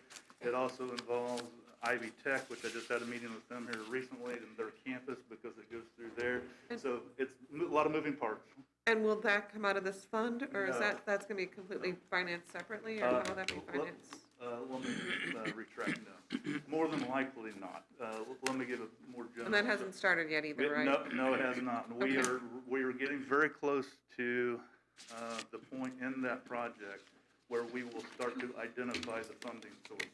Okay. And so my initial comment right now as it stands and what we've been working toward, my anticipation is that that project will be funded from many different funds because of everyone involved and the legalities behind each of the fund, legalities and or But restrictions. for the on it. county, it would be, we'll have to, you don't know how we're gonna fund the county portion. I of it have yet. a good idea. I can give you real quick. It'll be a combination, more than likely, of maintenance money from the actual county regulated drain, potential reconstruction monies if we wanted to go that direction. EDIT funds would be a third option, and or TIF monies, maybe a fourth option. So there's at least 4 there that are possibilities. So today, the fund, like, can you give me an example of some stuff that the fund is currently, you're currently spending the money on? The stormwater, the phase 2 stormwater, sorry. Oh, so the phase 2 stormwater, you're asking me where the monies are going from that fund? Yeah, I mean, that's kind of general, right? Yeah, well, it goes, there's many different things it goes towards. But real quickly, salaries, one, also the educational. So there are no projects per se coming out of this money? Not drainage projects. Okay. No, not, so so the city of Lafayette uses their stormwater utility fees to fund like the combined sewer overflow projects, that there's been several of them done. They are specifically used, and the city of West Lafayette is doing the same thing. They're specifically using stormwater utility funds to fund this project. That may be what you're referring to. This fund. This is just for operational? Yes, Okay. that's exactly, this Okay, fund. that's doesn't what I have wanted to enough- know. Thank you. Yes, this fund doesn't have enough money in it to do those Okay, larger okay. projects. Yes, this is mostly administration and educational supplies. There's an enormous amount of educational component in that fund itself, so yes. Okay, other questions for Zach? Do we need to Thank you. worry about the other drainage funds now, or? I don't think there's really any Maintenance issue on it. with any of those. Yeah, that- F Lake and, Well, yeah. Eat it may be a little different, but that'll probably be handled later. Yeah, I assume. I was, figuring we'd tackle Eat It all by itself. But it- Okay. You don't have anything else about the other funds, do you? I don't think so. They're, Well, should be pretty normal I got a operations. pretty Cornerstone much. and, those kind of Yes, funds that absolutely, just, yeah. Okay. All right, Good. thank you, Zach. Thank you. Let me know, I'm happy to answer any questions. And you got those cuts, Bob, from each of his general fund funds, 3,800 and 1,700 that he spoke to? I think they're already in Are the they in budget, there? yeah. Yeah, in Yeah, the he budget already he put it in submitted. there. Oh, the ones he was talking about, yeah, that's compared to Yes. Yeah. Okay. the 20 budget, so yeah. Okay. We're at the time according to our schedule, so do we want to pick back up with the assessor starting at 1 o'clock? At noon? 107. Noon? One, okay. I was like, 107. oh, that's a real He's short the slave lunch. driver over here, but. 107. He Okay, hyper Bob, I fast. have a question. All right. for you. We are recessed till a little after 1. John said 107. but we'll 107? Get as close to 1 as I we don't can. think she does.